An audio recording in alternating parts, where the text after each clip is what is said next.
Nobody Named Kevin podcast, episode 24. Anybody in the room named Kevin? Definitely not, bro. I'd be afraid to be after seeing them palms drummed like that. That was intimidating. Oh, dude, I'm leaving it in. Dude, so when I was a kid, I still remember, I can still picture it now. There's this Powerpuff Girls episode where I think Buttercup, the green one, that's how she shot a fireball one episode. Like she went, Like dude, a I sat there machine and gun. tried it. Or like a No, bilbo. like she rubbed her hands together, created heat, and it shot a fireball. So, okay. being a kid, also being into DBZ, well, maybe this is my chance. So I would try, but you just get like that gray buildup, like you had glue on your hands or whatever. Yeah, like that. Yeah. All the dirt and dead skin flakes all rubbing together. Yeah. Dude, Yeah. back in old school internet days, do y'all remember the guy that could supposedly shoot like combust flames out of his hand? Do y'all remember Dude, that? He's why like an does that Asian sound guy familiar? but it was like No. old school internet days. No, Like it was so like when it was like, whoa, Right. like that might be real. The only ones that I know of distinctly are like the monks that will stuff like sawdust in their mouth and they can blow and create fire from the pressure that they put on That's it. intense. Because they pack in a bunch of sawdust and he blows and you can see smoke coming out from him putting pressure and stuff. That's fucking crazy. I've never heard of that. Yeah, But that's it's on insane. YouTube. It's pretty cool. It's fascinating to watch because when you first start it, you're like, there's no way this works. There's no way. But it's something about the fact that how much sawdust he packs in there and how tight he can constrict it, and he's just blowing and eventually just creates a hole and it just starts to heat up and blow smoke and then you'll see flames coming out. It's really weird. That kind of makes a little bit more sense because it's like sawdust and you can get heat from there. But this guy was I remember it wasn't ridiculous. It was he would put his hand over a rolled up newspaper on the ground and he would be there for a while and then slowly it would kind of burn or something or be on fire. Dude, and he claimed that he could focus all of his body temperature to one place. He was wonder your body what he was I don't know. actually doing. I wonder if we could, if we went back and watched, we could see the cut and be that's probably how he did it. You know what I mean? Probably, yeah. Because there's their tricks. There's also something weird about things being lower quality, harder to find cuts, harder to find sleight of hand stuff because of lower quality. And then even sometimes those out of context images that are really random, but they're funny because they're random. They're not funny in a 4K photo, 4K camera. It's not. You have to compress the image down to lower quality to make it. Something about HD is it's just not as funny. It's just those blown out images. It's weird. Not always blown out. No. Even just like this Zoom call. This is a low quality video.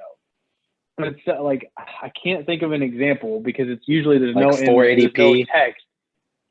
The TV before HD, we used to have regular TV that would be cast that kind of style. There's fuzz. There's a grain over it. There's that, yeah, but in just a still image, I don't know. The things the more often I used to send y'all, just the most outlandish, makes no sense image. There's no context or anything, but it's not funny in 4K. Because you just see too much of it. Dude, that's whenever we watched Hot Rod at that one friend's house.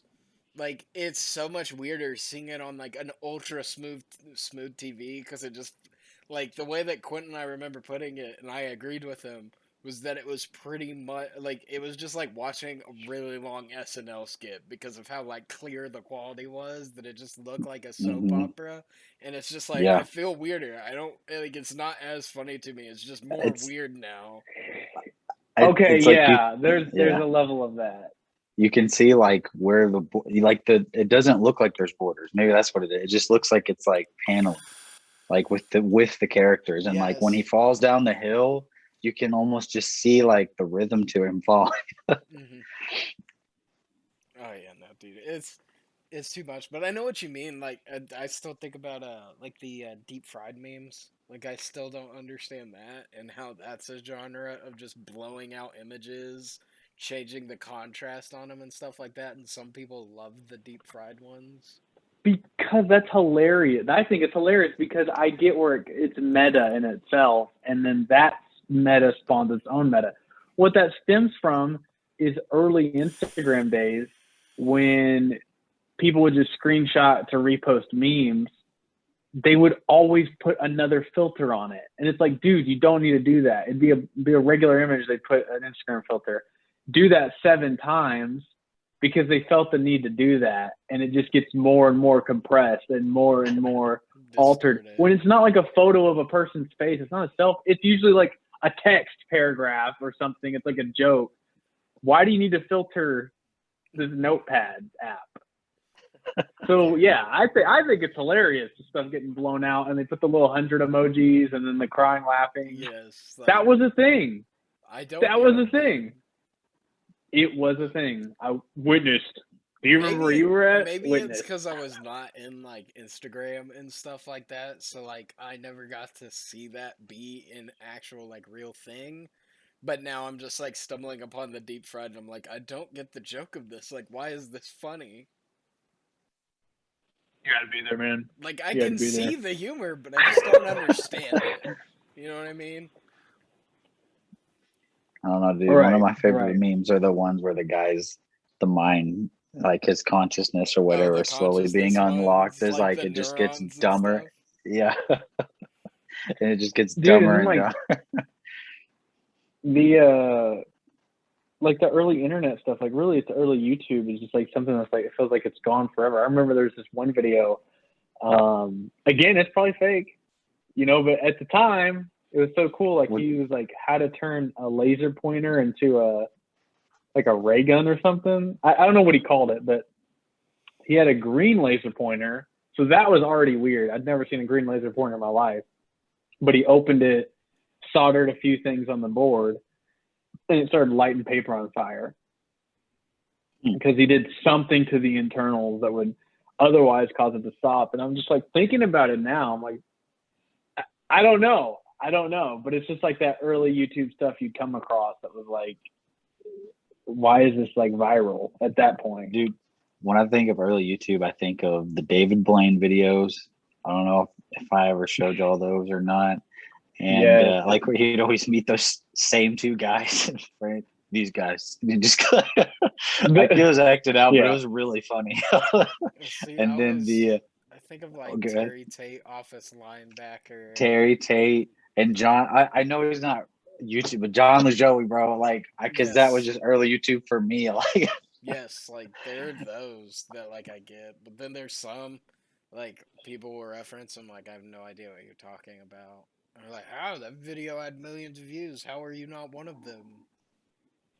I even remember like Flash videos, dude. Like the ones about the unicorns and like all the stuff on Newgrounds with like Charlie and stuff like that. Yeah, Charlie the unicorn. Dude, and that's what it was. The whole thing with Newgrounds too. Like, you got to think of the other level with your internet, Schwinn, that we all had to share, right? Oh, like, yeah, that was terrible. If we clicked the video, we were committed to watching. We're like, this video better be good.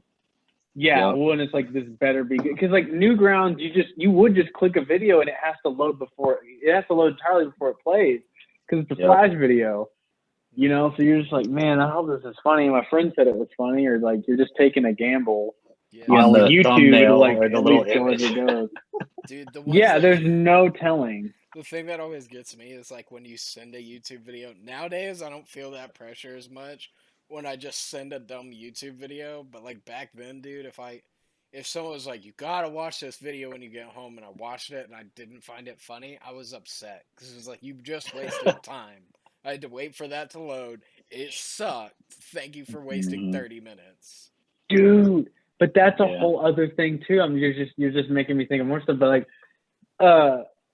then it's like, hey, when you get home, watch it. It's like, okay, you like if you knew we weren't gonna remember, okay, write it down. What's the name of the video? Okay, search this. It's like it's like looking up a recipe. Now I can just be like, hey, dude, look at my phone.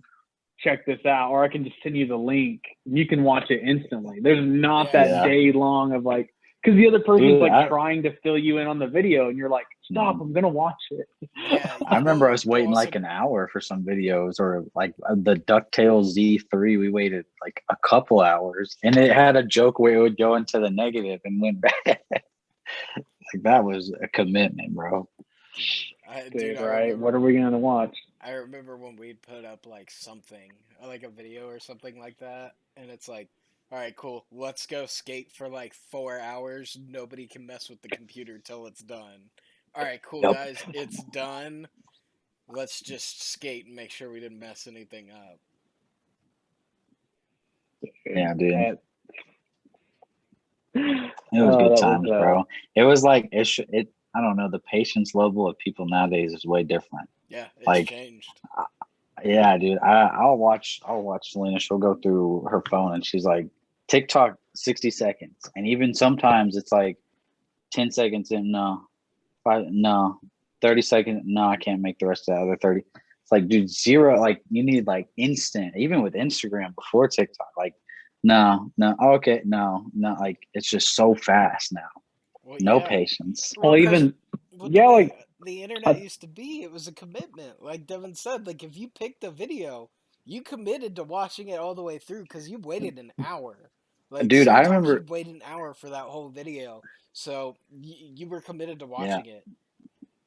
I remember waiting like hours to play Flash games. Yep. Like I know kids on like play apps now, but still, I remember like you still have to download an app, but it's very quick. Like I remember waiting hours, and then I'd be like, nah, because it'd have to load so much of the game on for, like dial up or Balloon whatever, Tower you know, defense and stuff like anything like that. Yeah, and I'm like, now I can play, and I had to wait all day for this. Dude, yeah. Now, I mean, you know, like you go to. If you download a game on like your console or something or PC, if it's going to take a while, you're almost like, well, I don't even want to play it that bad. And it's like 30 minutes, but you're just still like, no, I want to play it. I'm in the mood right now. This is like, it's like guys with video game downloading is like girls fucking. It's like, dude, you missed your window. I'm not in it anymore. Like, it's just that is weird that like in video, sometimes you got to be in the mood for a certain game. You're like, yeah, I kind of feel like playing this. Dude, that's how it is weird. And if it's not ready right now, if it's not ready right now, fuck it. It's that cool anyway. Yeah, you're like, yeah, you do a lot of work to get to it. No. Dude, that's how I am. Like, if I go on my PlayStation, I'm in the mood to play certain games. Like, I feel like playing Borderlands. All right, let me download all that. You know, I'll probably have a hankering for Skyrim. Let me go ahead and download that and try to like pre-get them before like knowing when that window's gonna come up and guessing that like I'll want to play that for some reason. I know I will. Dude, it's just so much like it is so much like I don't know. There's some like it's like, oh, I think I want to play this. It's ready to go. It's instant access. You open it up. And then you're too lazy to even play it. You just feel like playing it in itself is too much work, so you just turn it back off. Like, well, I feel that way with games I replay sometimes. Like I'll have an urge to like replay a game like Skyrim or Fallout 4 or something like that, and then I'll turn it on and like be like 10 minutes in. I'm like, I don't really want to play. This is not as fun as I was thinking it was going to be again. Yeah, like I don't know. When it's fun for you is like the end games of like Skyrim and stuff like that. Once you've broken your character to a degree, it's like I forgot about all the grind that was there, but it was cool because I had never experienced it before. Maybe that's what it was. And I don't. Well, that's about to say. Yeah, I won't even say the game breaking parts. It's that you know exactly what you're going to have to do for the next first hour, so you're just kind of like, yep, oh, whatever. Yeah, you've had it. You've already had it, and it's not exciting. Wagner, is it weird that so like I kind of vegged out for me now? Like casually played Outer Worlds, and I maxed out my character like to 30, and I'm happy with him and stuff. Dude, I think I'm on the last mission. Like I've already moved the ship over like to the colony over next to the space station, and like that's where I'm just like I haven't played it in like 2 days, 3 days. Like I don't know why. I'm like it was started out really easy, but I'm just like I can't do anything more for my character. For some reason that's more interesting to me than finding out what's going to happen with the colony. Like I've already done I did like all the side crap, and I was like, that was cool, but The story Dude, with the colony to me is not. I don't know. You play it for the story. Like you have to be willing to commit to in the story. And to be honest, I hated the level up system in that game. I still don't. I don't think it's that great. It was Like, too. You can get broken very quickly. well, not even broken. My problem with it is like just like the whole idea of perks. Like when I think perks, I think like Fallout perks, like something unique. There's certain things I Hmm. can do for my build and stuff like that. There's no perk building in that. It's just like, okay, Oh, more carry weight makes sense. All right. Okay, your gun's a little bit like shoots a little bit straighter. Okay, cool. I'll grab that. Like, there's no perks that like I don't feel like even if you pick the wrong, like, quote unquote the wrong perks, you you still still wouldn't in? have trouble. No, it's dude. Like I was like 1 to 3 shotting almost everything with a shotgun. Like it was Hmm. so, especially when you just go in that slow mo mode. Because I put like all my perks into that. So I just like run straight up to people. Boom, next one. Boom, next one. Boom. It's just ridiculous. Like it's But fun. It's a great game, but like for me, it is the fun. story is extremely good. I mean, but I'm the same way. I didn't finish it. I couldn't bring Really. myself to finish it. I got very very far in that game. I got really close to finishing. Just didn't do So it. what Like did you get farther than what I just said? the last planet I was on was the one that was ran by the board, like the board planet. Oh dang! So I got farther than you. I'm Yeah. sorry, bro. I didn't. I Schwinn, thought you had already. Oh, My you have bad, to I commit bro. don't now. care, bro. It's not gonna like You bug have to me at all. commit. It's knowing that you're so close for me. It was just like, I'm good. The guy didn't have anything else I wanted to accomplish in that. Like, I don't know. It was a great game, but it just it's short. It's very dull on the character leveling up and stuff like that, and I feel like that's kind of what ruined me. Is I feel like my character could have used really any weapon and been fine, and I don't like Yeah, that. I that like my character dude. to be Yeah, specialized in I something. all my skills are like in like the tech stuff and the sneak stuff and dialogue, and then I have like 40 to 50 in like the guns. I have 20 points in like swords and crap. That's what I use just so I have to like actually hit stuff more than once. Like Yeah, I'm like, like all right, this is cool. the problem is your character just like I don't know. Like I don't like my characters not feeling specialized in any degree. Like that's my I problem with can use like anything. Fallout 4. Like after a certain point of playing, you can get everything, so it kills any reason to replay it. Like the reason why I've played New Vegas so many times is because I can switch combat types constantly. Yeah, Like, oh, I want an unarmed character, or I want a melee character, or I want energy weapons, or you know what, this is gonna be an explosives run. Like there's so many yeah. different ways to build it. And because of that, you're like, okay, well, if I do explosives, I am gonna play it all the way through. Why don't I pick the other stories? So there's enough picking and choosing. Yeah, and that was the thing is you basically built your own class. Like, I remember Yes. you like boxed to the death claw with your unarmed guy, and then your explosive guy did like ridiculous damage, but you couldn't use a gun or whatever. But I mean, that I wasn't in fall. Like I haven't played in years, bro. You're like a professional, but when you leveled up your skills, that's what unlocks certain perks, isn't it? Or you always Yes. had all. So Okay, there yeah, that makes more sense. you had Outer this worlds, you have access to all of them, no matter yeah. what. Like New Vegas you had special requirements to get certain perks and you also needed certain skills to a certain degree to get certain perks. So like you could play through it, and if you weren't paying attention, you could literally come into like other perks that are like, I didn't even know these existed. This would have been great on my other character had I just, had perception up one Hmm. more. Like there was so many things that were hidden that were really, really good in that game.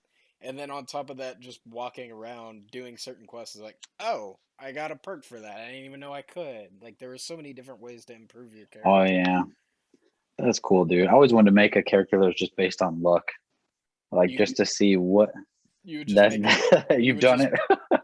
you'd make a critical hit character at that point. So you'd want your perception really high with crits, and then you'd kind of just build out what you wanted till you be your crit gun. Hmm. But like you can do it. It's fun. You have to finish it now, Schwinn, because you're a little bit further than Wags. and you have to constantly refer to him as a casual from now on. Specifically with that game. Just for Outer Worlds.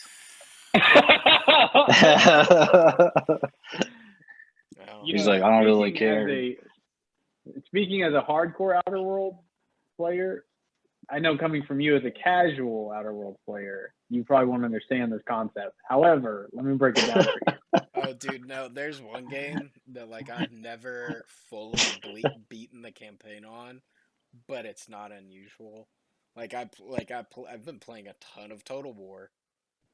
Problem is, like, it is depending on which one you pick, like you could go 100 turns and not even be close to the finish. Like 250 turns, not be close to the finish. Like the whole idea is fight other races, take over, and build armies and do things to get a campaign victory.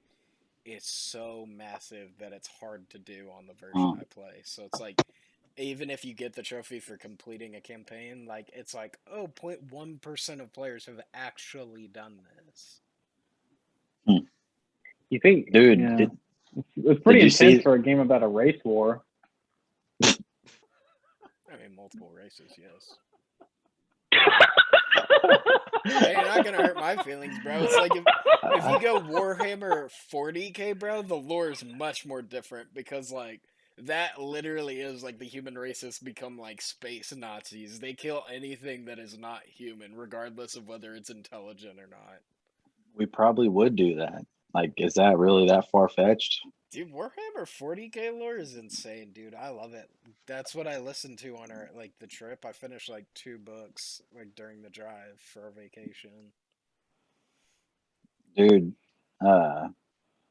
when you're talking about Warhammer, I was seeing on the news that they're thinking about putting esports in the next Olympics. Like, there's a lot of talk about it, and they're interviewing this one guy. Yeah, it was interesting because they said like this year and did skating and something else. It was skateboarding, and there was like there was a couple of sports they added. Skateboarding, there was one, but apparently the U.S. like botched the coverage of skateboarding, like because of constant ads and stuff like that, ruining tricks and stuff. Like they just had no idea what they were doing. Like apparently some person was like, if you want to watch these events, the best place to watch them is here's this channel. They're like, it's in Spanish, but if you don't mind that, they have way better coverage of it. It was more of the fact that NBC had it, and you had to get specifically their Peacock, their streaming app, to watch it. You got to watch 30 minutes for free, and then it just shuts off. And then I even did I have the NBC app and my Safari browser and my Google Chrome browser on my phone. It just read the address. So I couldn't even switch between them to get the full hour and a half or whatever. So watch what I could, and I just watched the highlights. But how was it formatted skating wise? So format, I mean, it's about probably the best they could do. And honestly, I mean, this is another, again, I feel like this is a lot of credit goes to Rob Dyrdek, is that similar to Street League, but closer to X Games in the sense I think they had 2 or 3 runs. No, they had 2 runs, I think. 2 to 3 runs and then 4 attempts at best trick. And then your highest 4 scores is what got you.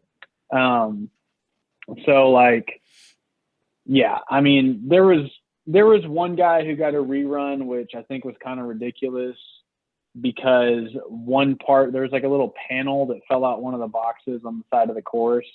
And he threw his first 2 tricks. And then he saw the panel and then skates over to it and stops and starts throwing his hands up and showing the panel. And they gave him a rerun. The only frustrating thing was dude, there's an entire skate park. You cannot act like that one thing stopped your entire run. So I feel like he almost gamed and got another run. However, he didn't even play it. So whatever. But no, I mean, it was cool for what it is. I mean, Yuto Horogomi won. He's from Japan. So Japan took the first ever gold medal in skateboarding for street. And then Brazil got second, I think, Kevin Hoffler, and then USA got third. USA got bronze, Jagger Eaton. Nigel had the worst day ever. He slammed on like all of his attempts. Sounds about right. He didn't crook something. Dude, he just slammed everything. I was just like, okay, whatever. But I figured Utah was gonna win, dude. I figured Utah was gonna win. I was like, this guy's gonna take it, and of course, Japan takes first one. But dude, the park one's going next week. So I'm probably not gonna watch it. I'm not that into vert. Yeah, I mean, vert's cool for people who do vert, but vert's hard. I don't know. I feel like street's more appealing because more people can skate street. Yeah. They have some really sick Nike Olympic versions that I can't find the Janowskis for. But esports. Why? I mean, I get the money aspect. That has to be the only thing. Because skating, there is some physical activity involved. Here's my thing. Esports. Why? I don't know. It doesn't, to me, make sense to bring esports to the Olympics because we already do worldwide events. Like, League has, like, tournaments, like, that they build into it. Like, most esports games already have that built up outside of the Olympics of, like, we have our worlds. Like, we do worlds. Like, so does basketball and other stuff. Yeah, you know what I'm thinking now that you say that, though, is that it could bring more money to those sports because only a few of those competitions have big prizes, and then it's usually like all goes to the winner. But also, this is the inverse of the skating thing. Esports might need the Olympics to validate it on a different level. That's already been discussed, but no. I don't think so. The news said the opposite. Yeah, they did a huge CSGO tournament that blew like traditional sports out of the water for CSGO, like when they televised it. More people watched that than watched other major sports because it was televised. Like, I feel like Quentin's saying, like, it's the inverse. It's actually the fact that gaming is so big, to make it that accessible, more people will be willing to watch TV for that. But my problem is, like, your hardcore fans, dude, I'm going to Twitch. It's going to already be there. Yeah, I don't know. That's just what this guy, they were interviewing some, I don't know what he was, but some guy as part of the esports scene. And he was like, yeah, I would say it's the other way around, that the Olympics needs esports. Esports is already big. But then like the journalist or whatever was saying like something about like, because so many universities in the US now recognize it and have esports teams, that it's like building up, I guess, like a sportsmanship type thing.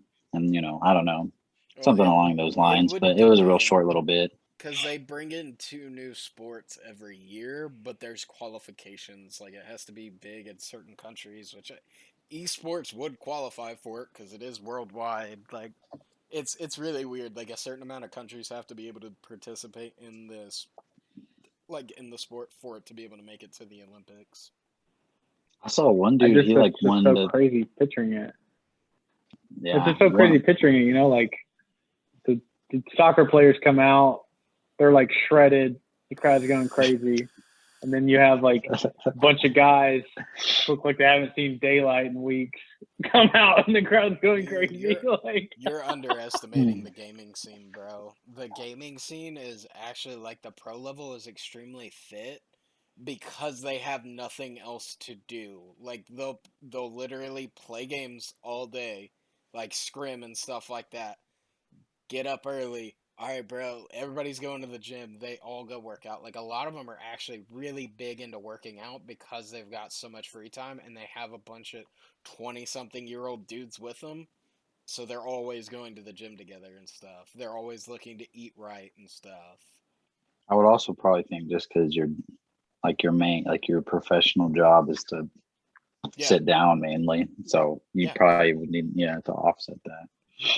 That, like, it's weird. Like, the pro scene of, like, most esports, a lot of those people are in decent shape. Like, they're not these fat net beards that everyone picks with the gaming stereotype. Like, yes, those people exist, but most of those people aren't pros. Yeah, that would make sense. If it's important to them, you know, to be at a top level for quick reaction, I mean, I could see that making sense. Because, I mean, with skating, too, we're kind of talking about both at the same time, that's changing a lot, too. I see a lot more of, like, skaters, talking about foam rolling, like deep tissue massages. A lot more talk of like being vegan so they can skate long, like into their 30s and 40s. Some do Pilates and yoga, like whatever they can do to continue on in their late 40s. They're just planning ahead for the future. Most of them are in their 20s, of course, but yeah, where it used to just be like, like slam some beers, smoke some weed, dude. Like now that's not going to help you in the long run. And more people, the majority more is understanding that. Now it's like you're almost the outlier. Kind of same thing with the gaming thing. You're almost more of the outlier if you do it the way it's perceived 10, 20 years ago. Well, dude, nah. It's, to me, is like people don't understand how like mentally exhausting it is. Like if you are the best player constantly, like we've all had that moment where we hyper focus on a game and we have that scene, like that section. They're like, "Whoa, that was intense! I can't believe I did that. That was so clean, so smooth." Those people that are that top tier are doing that consistently throughout their whole time of playing, and most of those people are streamers. So they're doing that the whole time they're streaming while interacting with chat. Like, it's mentally exhausting. Like, even just thinking about being in the zone like that and hyper focused, it just burns your brain. I imagine it does, dude. And then I don't know, but I mean, but when people are like, don't take it serious, I would say it's the same as just like people that have, like world tournaments for chess. Like, there's people that can just figure crap out better on a video. Like people break games. They literally break the mechanics, or they'll break what, if their mind just works different and they just see stuff differently than most people. So, I mean, it's just like that, like chess or whatever you want to say. Well, it's like the best way I can put it is like, those like how basketball players have those like reaction times where the lights glow and they need to tap the light as soon as they see it and they try to get as many touches as they can. It's like the average person is going to halfway do it, whereas they're going to full force do it all the way through and literally try to get the absolute best. They don't care how tired they get or anything. They're going to try to get the best score physically possible. Whereas, like, the average person's just going to try to keep up and just kind of lightly do it, but not go as hard as they can at it. Dude, what I'm interested in is if, like, mobile gaming is going to end up being a big scene because of the kids coming up, dude. I'm not kidding. Like, it's huge on Facebook and stuff like that. There's some pretty big, like, mobile streamers on Facebook. Like, Facebook seems to be where they're harbored. Yes, bro. Well, because it's the access, yeah. You know what I mean? Those kids and even their parents can't get an $800 PS5, but everyone has a home. Dude, it's so weird. The other day when I like realized it, two things. The first one was someone showed me a video on Facebook of this girl, looked like 10 or 11. She was on it was either Call of Duty or like CS:GO, because it was in third person, but I don't know if it was like that just because she was streaming or not. But she was playing, like it showed her controls in her hands on her phone, and she was playing it so weird, but she was destroying everyone, and she was just laughing like a little kid. Like she was just like, she's like, this is just so much fun. And like the dude that showed me, he's like, this is insane. Like she's destroying this whole team. Like they have so much time to figure it out. And then like my little nephew, dude, I handed him an Xbox controller, and I was like, you want to play Halo or something? And he was like, nah. He's like, I'd rather play on the phone or the iPad. I'm like, why? He's like, the controls are better. I'm like, what? He's like, yeah, I just like this better. Like that's what they're used to, because that's all they have at home. Like that's what. It's so weird, dude. Like I don't know. Yeah, we're like, dude, a controller's way better. Oh, like it's made for your hands, and even bro. to a degree. yeah. Sometimes even a keyboard. Yeah, you're playing on the screen. Like I tried to talk to him about a keyboard one time. Like he's a marionette. No, that's too hard. Yeah, that's so weird. That's bro. too hard. Yeah, he's like, the screen is better. Yeah, I don't know. That's trippy. So crazy. I wonder if there's going to be like tournaments where people are just like holding their phones in front of each other. I'm sure it'll be a somewhat thing, but it will have to come with like the next generation. Because I feel like this generation, like back in the day, it was consoles were the main thing to do tournaments on. Now it's slowly rotated in for like Call of Duty and stuff like that. They have console and PC players playing. Like a lot more kids growing up now have PCs. Like, I feel like that scene's grown a lot more, much a lot more kids instead of asking for a console or asking for a PC. Well, yeah, dude, the consoles are dying, bro. Like they've been on the downslope, and then with the like shortage of people not being able to buy them at regular price, I mean, eventually people will just lose interest and move to something like to PC. It's cheaper. You can play whatever you want. You don't have to wait. Or even the phone thing goes to another That degree. too. Yeah, I mean, but I mean, I could see PC because, and just everything that happened with last year, more people are interested in computers now because, like, if their job does require work from home, they'd rather have a better setup, whatever, and that includes everything: the desk, the chair, whatever. Yeah. That is true. Dude. I mean, and just like we were talking about the other day, like now the console comes out, and then you wait for the games. Yep. Because it's just it's so hype. It's so hype, and then you're like, okay, I have this like $900 one game machine, or I can replay some of the stuff I already played before. What's the point? You got to wait 2 to 3 years for it makes sense. Whereas PC, you don't have that problem. Like, oh, the game dropped. All right, cool. I got the specs to run it. Cool. I can just download it and go. Like, I don't have to wait on anything. Everything's already built. Like, if there's other games I want to play, there's other versions. Like, oh, this new game came out. Cool. I meet the specs requirement. Download, play. Like, even if you want to say exclusives at this point, if you're patient enough, or if you don't care about that game, it's just a waiting game. Like, you can, like, KH ended up on the PC. Yeah, you know, Halo ended up a couple years. Like Kingdom Hearts is on PC. I'm pretty sure. Yeah. That's crazy. That's kind of cool. Everything comes around. I mean, even just everything comes around everything because the attention spans are so short. Like how we alluded to earlier, but it's just like this things move so fast, dude. The God of War, the redo of it, you know, with the him and his son, that's already now on like the gaming streaming services. I feel like that just came out like 2-3 years ago. It was a while ago, I think. But it's already just like something you can just stream. That's what I'm saying. Like that's not that old, and that's like a really high quality game. But now it's like already like you can just stream it, whatever.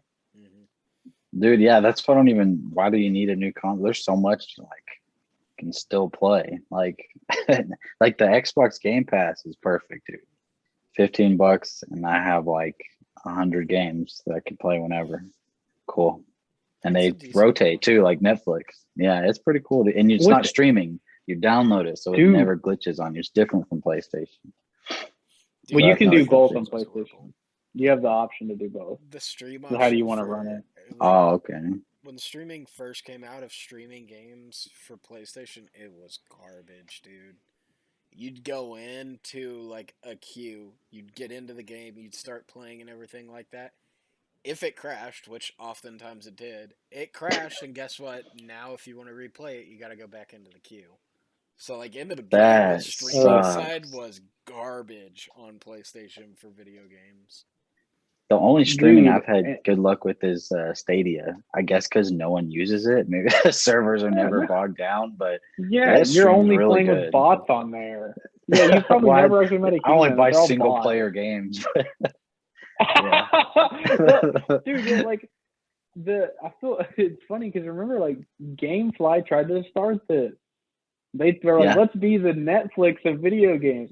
Just didn't take off, and then now it's not needed because now the companies just do it. The PlayStation does it themselves, Google does it themselves, so on and so forth. Like, I forgot about GameFly. Poor GameFly. It was a great idea. I saw, dude. There's a PSVR game out that's called The Last Video Store or something, and it's just a game about working in supposedly the last Blockbuster in the world. Or that's what it's replicant of. Dude, you just do daily tasks. I think the last Blockbuster shut down, or maybe it's still open just for like tourist purposes. But what she was doing at the last Blockbuster, she was going and buying the DVDs from Walmart and renting them out to people. Because awesome. Blockbuster headquarters is not sending her any more stuff. They're like, we're done. Yeah. So she was just like running her own thing. That's almost awesome. like a having to keep track. I mean, I guess it's awesome, but it's also just like it's done, Part of dude. you just wants to be like, give up. Just let go. Yeah, it's like the tourism thing's gonna wear off. Like it might be cool for a few years. Like, dude, it's not. Let's rent a movie. Dude, I just imagine you going in there with like your Blockbuster card and then being like, yeah, that doesn't work anymore. They took those systems.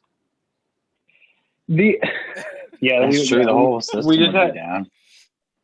Dude, that is a thing. That is like, while like Blockbuster is like completely like archaic at this point, that feeling is gone. Like you'll never have that again. Like that was a cool, going with my my grandmother and my uncle to like pick a movie for the weekend, or going with my dad to pick a video game and a movie for the weekend, or whatever. So fucking exciting, dude.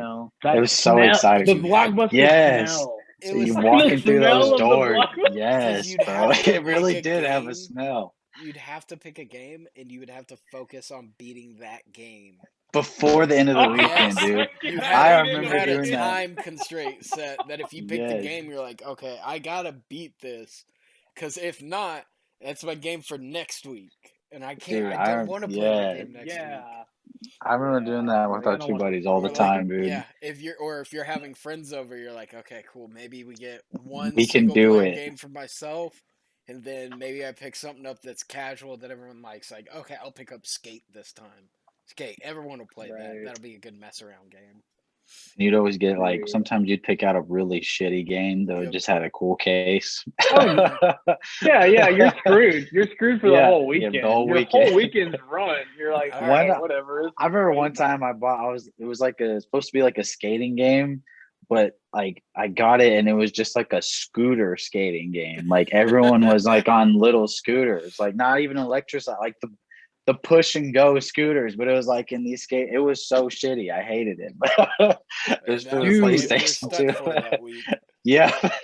So one thing that was crazy. So we had I had the Xbox eventually busted or something. I can't remember. Maybe we sold it. But the point is, we had an original Xbox modded growing up. So it was loaded with like several thousand NES, SNES, Atari, like all the old games. But the other thing about the mod is that you could burn games.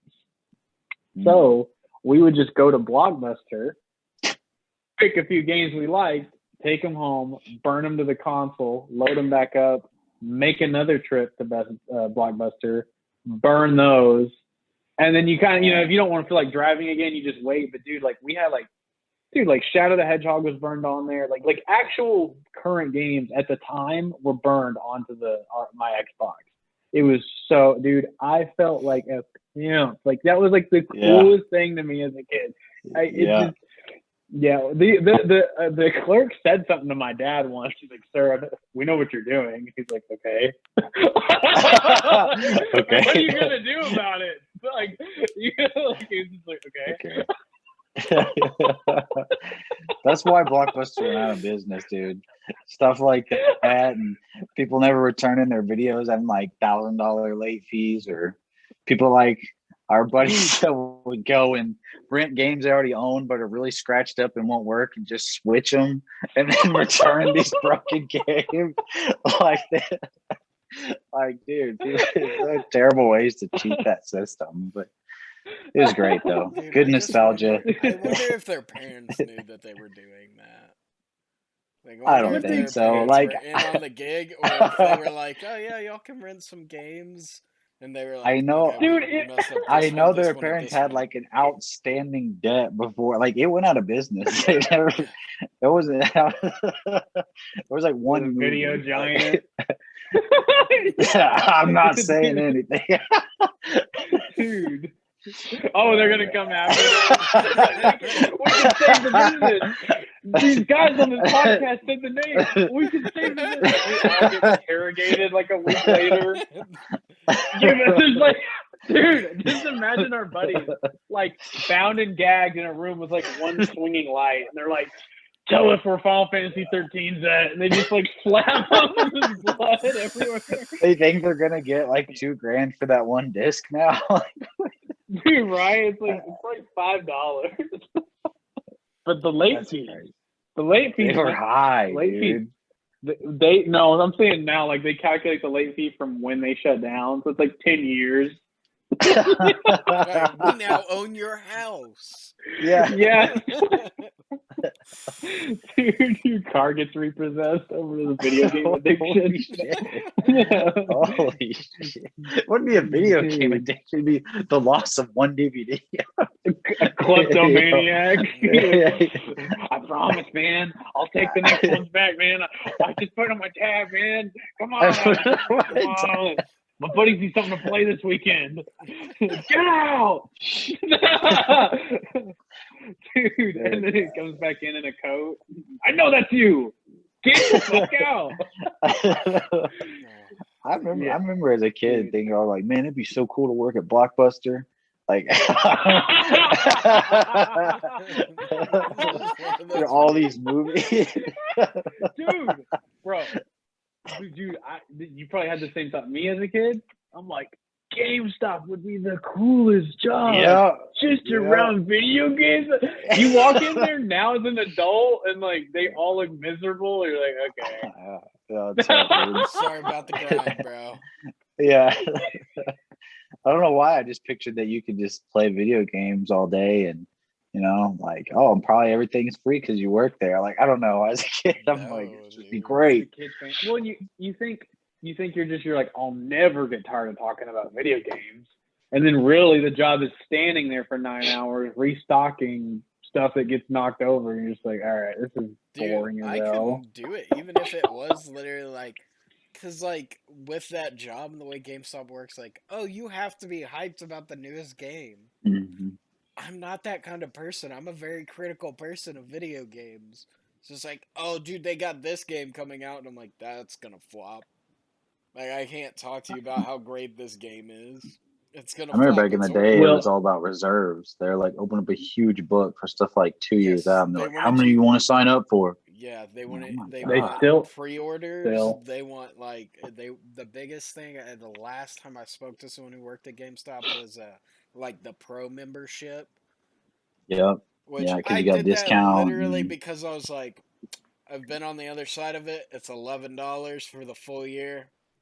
Go ahead, sign me up so you don't get yelled at by your boss. Dude, okay.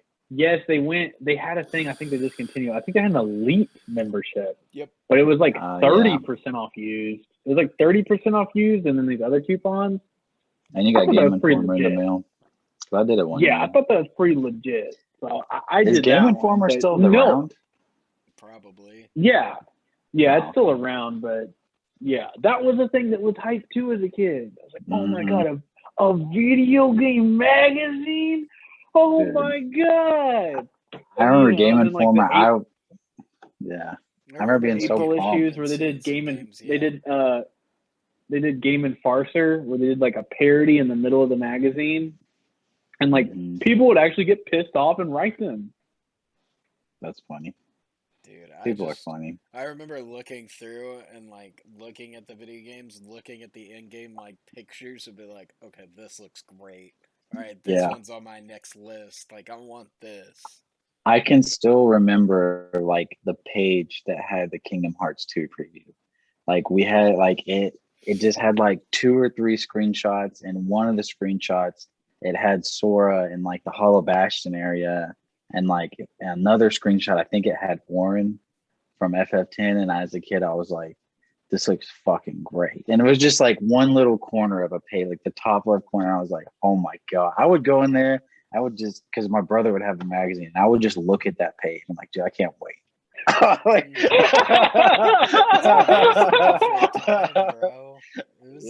can't wait. Because nowadays, like, dude, hey, okay, this game's coming out. All right, cool. I'll wait till it comes out. I can watch a streamer play it for like an hour or two. Okay, it looks fun. Okay, now I'll go buy it and I'll play it myself. Or you don't take a risk on it. It's a single player game with lots of stories. This guy always makes decisions similar to what I would. All right, cool. I'll just watch him play the whole game, and I'm good. I don't need to play it. Yeah, it is. Yeah, or even to like, there's some games that they have some type of collectible or unlockable element. I'll search up I'll search up like all costumes or whatever. I'm like, if the costumes are cool enough that I'll work for them, I'll get the game. But if they're not, I'm not gonna do it. Like if there's some badass armor, I'll play it. But but that depends on like what it is. Is the end result even worth? Even worth attempting? Is the time that I'm gonna put in worth it, bro? That's always the question. like it used to be more worth it back in the day. Like Fable and Oblivion and stuff, like the in-game stuff was very rewarding. Like it felt cool. I was like, I feel more powerful than I did at the start, and I had to like do stuff for this. Dude, a part of it was because like, dude, I don't think YouTube was a thing yet. You just had to beat Fable. Like you just had to beat Fable and be like, dude, did you do this? It's like, what? It's like, oh yeah, there's like a secret cutlass if you go here. Like, what? Oh yeah, if you do all the demon doors and do this, you get this armor. Like, what? Yeah, you totally can do that. Not to mention, and you would puzzles that they had for those demon doors were actual puzzles to you because you didn't know just immediately how to do them. You're like, oh, it says this. You maybe talk to a few buddies and like, oh yeah, I figured that one out. It's this, this, and this. If you had spent time on it and couldn't figure it out.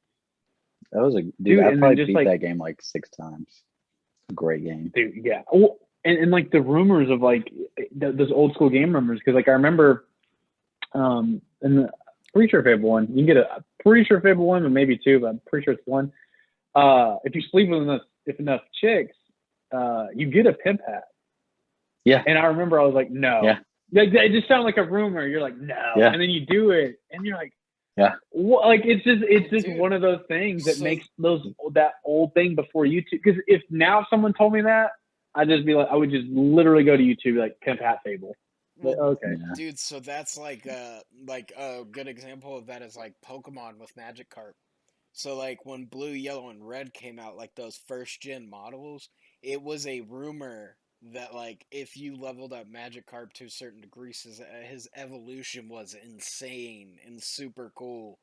So you do it, and then once you did it, like it was an actual legit payoff. Like Gyarados was dope and super strong.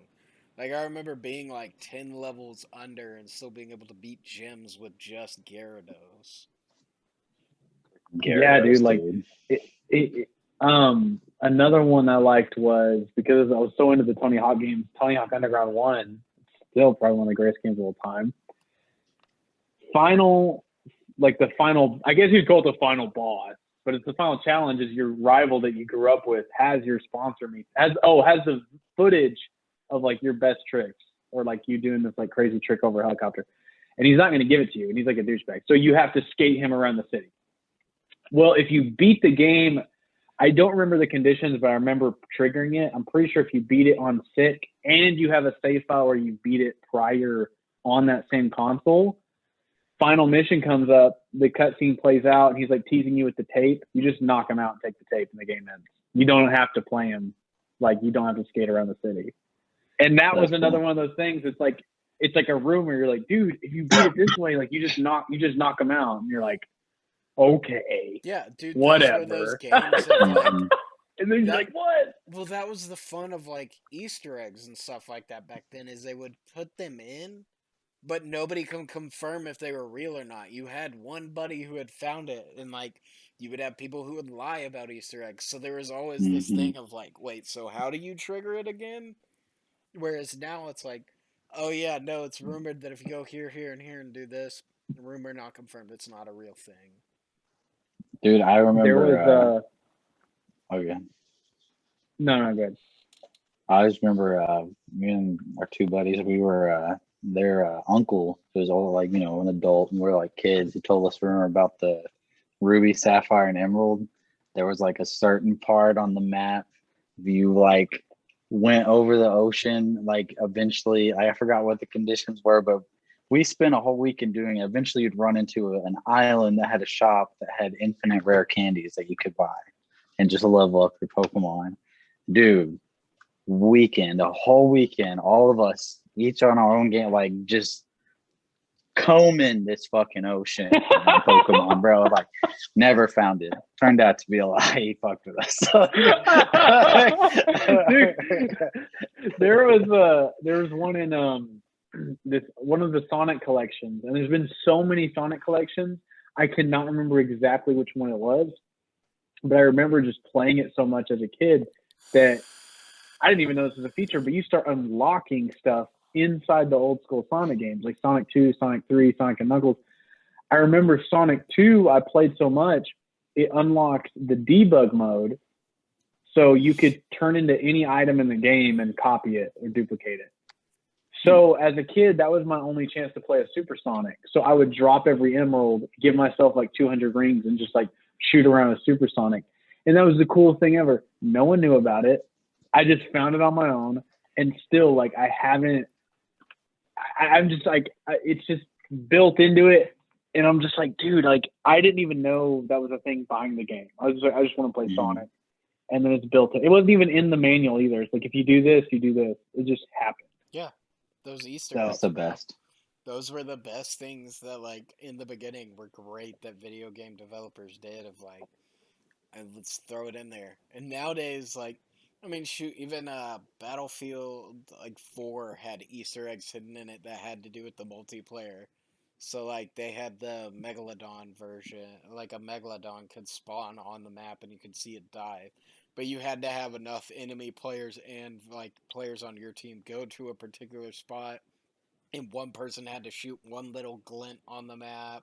Like, there are so many different things. Like, they still have Easter eggs, but it's not the same to be able to discover them now.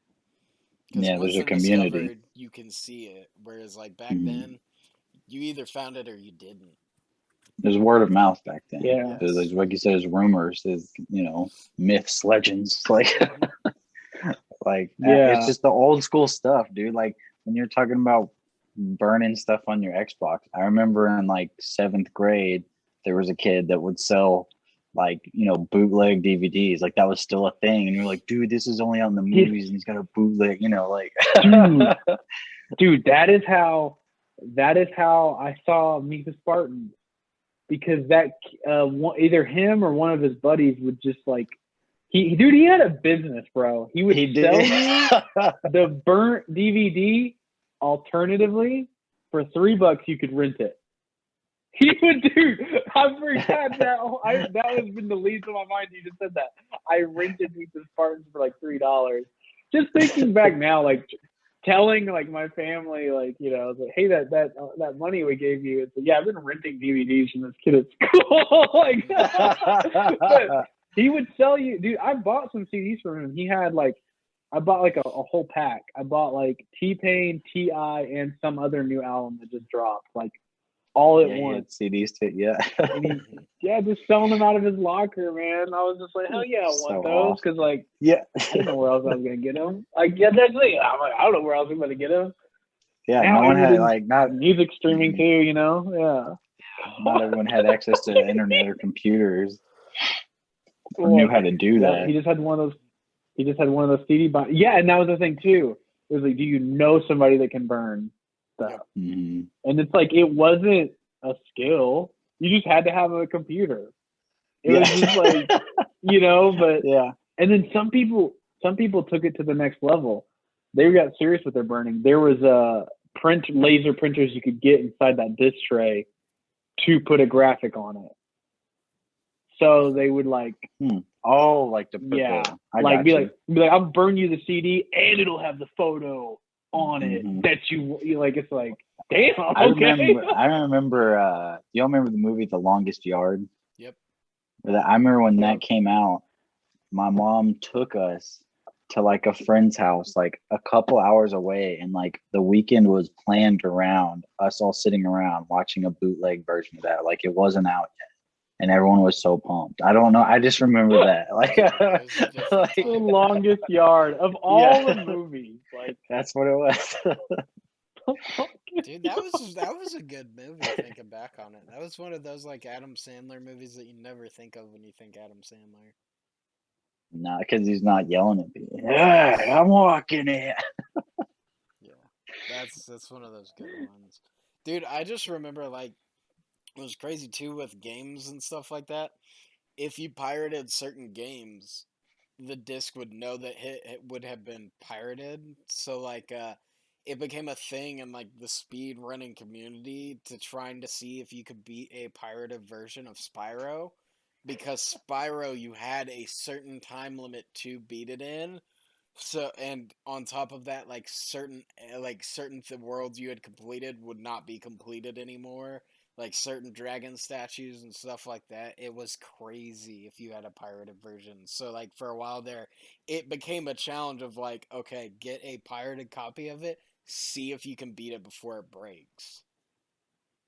Dude, yes, I've seen some of those built-in pirating things. Like some will have like one piece of the game missing that you won't know till the very end, and it'll just burn you because you can't complete the game because they just took one thing out of it.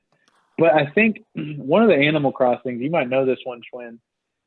If you, it's like if you keep screwing with the time clock to like cheat the money, that mole guy will come up and call you out of it. He'll like make you stop, or he'll do something to you crazy. Like he'll catch that you're doing it within the game, and that's not like an anti-piracy thing. That's just built in the game. Yeah, because you would change the clock on the GameCube. Like you would move it forward, and then Animal Crossing would recognize it. One that came around in there was a cow exploit in The Witcher 3. They put a cow boss in. So in the beginning of the game, you could kill these infinite spawns of cows, sell the cow hides for a really like a ton, and be able to like break your economy in it. So what they did is they put a boss in that you had to fight if you did it. And then for a while there was rumors that if you did that gold glitch, not only did you have that, you would have a tax collector hunt you down. I don't think the tax collector I don't think was real, but the cow boss was, because I did it for the simple fact of like, dude, I want to fight the cow boss. That's cool. Did you beat him? Yeah. It was literally meant to keep you from breaking the game at low level. So, like, once you get to a certain point, they're like, oh, it doesn't matter. You're not going to do this for enough gold. It doesn't matter anymore. If you do it at a higher level, it doesn't matter.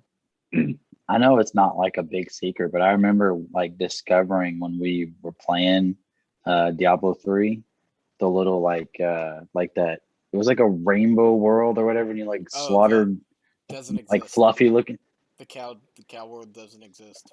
No, not Cow World. No, I thought of Cow World too, but it was like a rainbow world. That's rainbow the only way and it's crayons.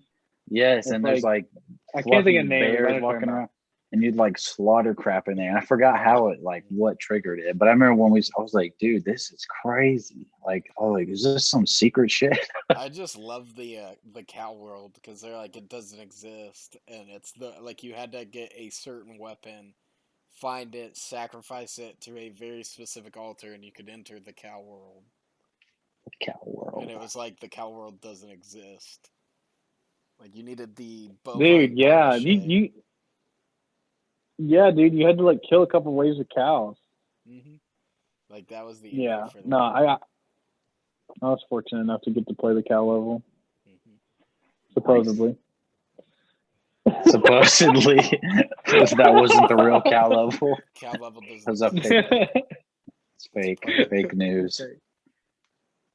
Man, dude, there's so many things like that. So many things are run now. I mean, dude, even just outside of games, sneakers. Like if you want to get like certain Nikes, it's almost impossible, man. I got the Nike app because there's these SBs that were coming out like a week or two ago that were in high demand. They were based off of like the Japanese bathhouses. They were like a nice baby blue, kind of ice blue detail with like a nice yellow base. They look pretty cool. But anyway, the problem with the Nike SB Dunks is that you can't get them. Like you have to like enter drawings to even be allowed to purchase them. And you get them like they retail for like $110.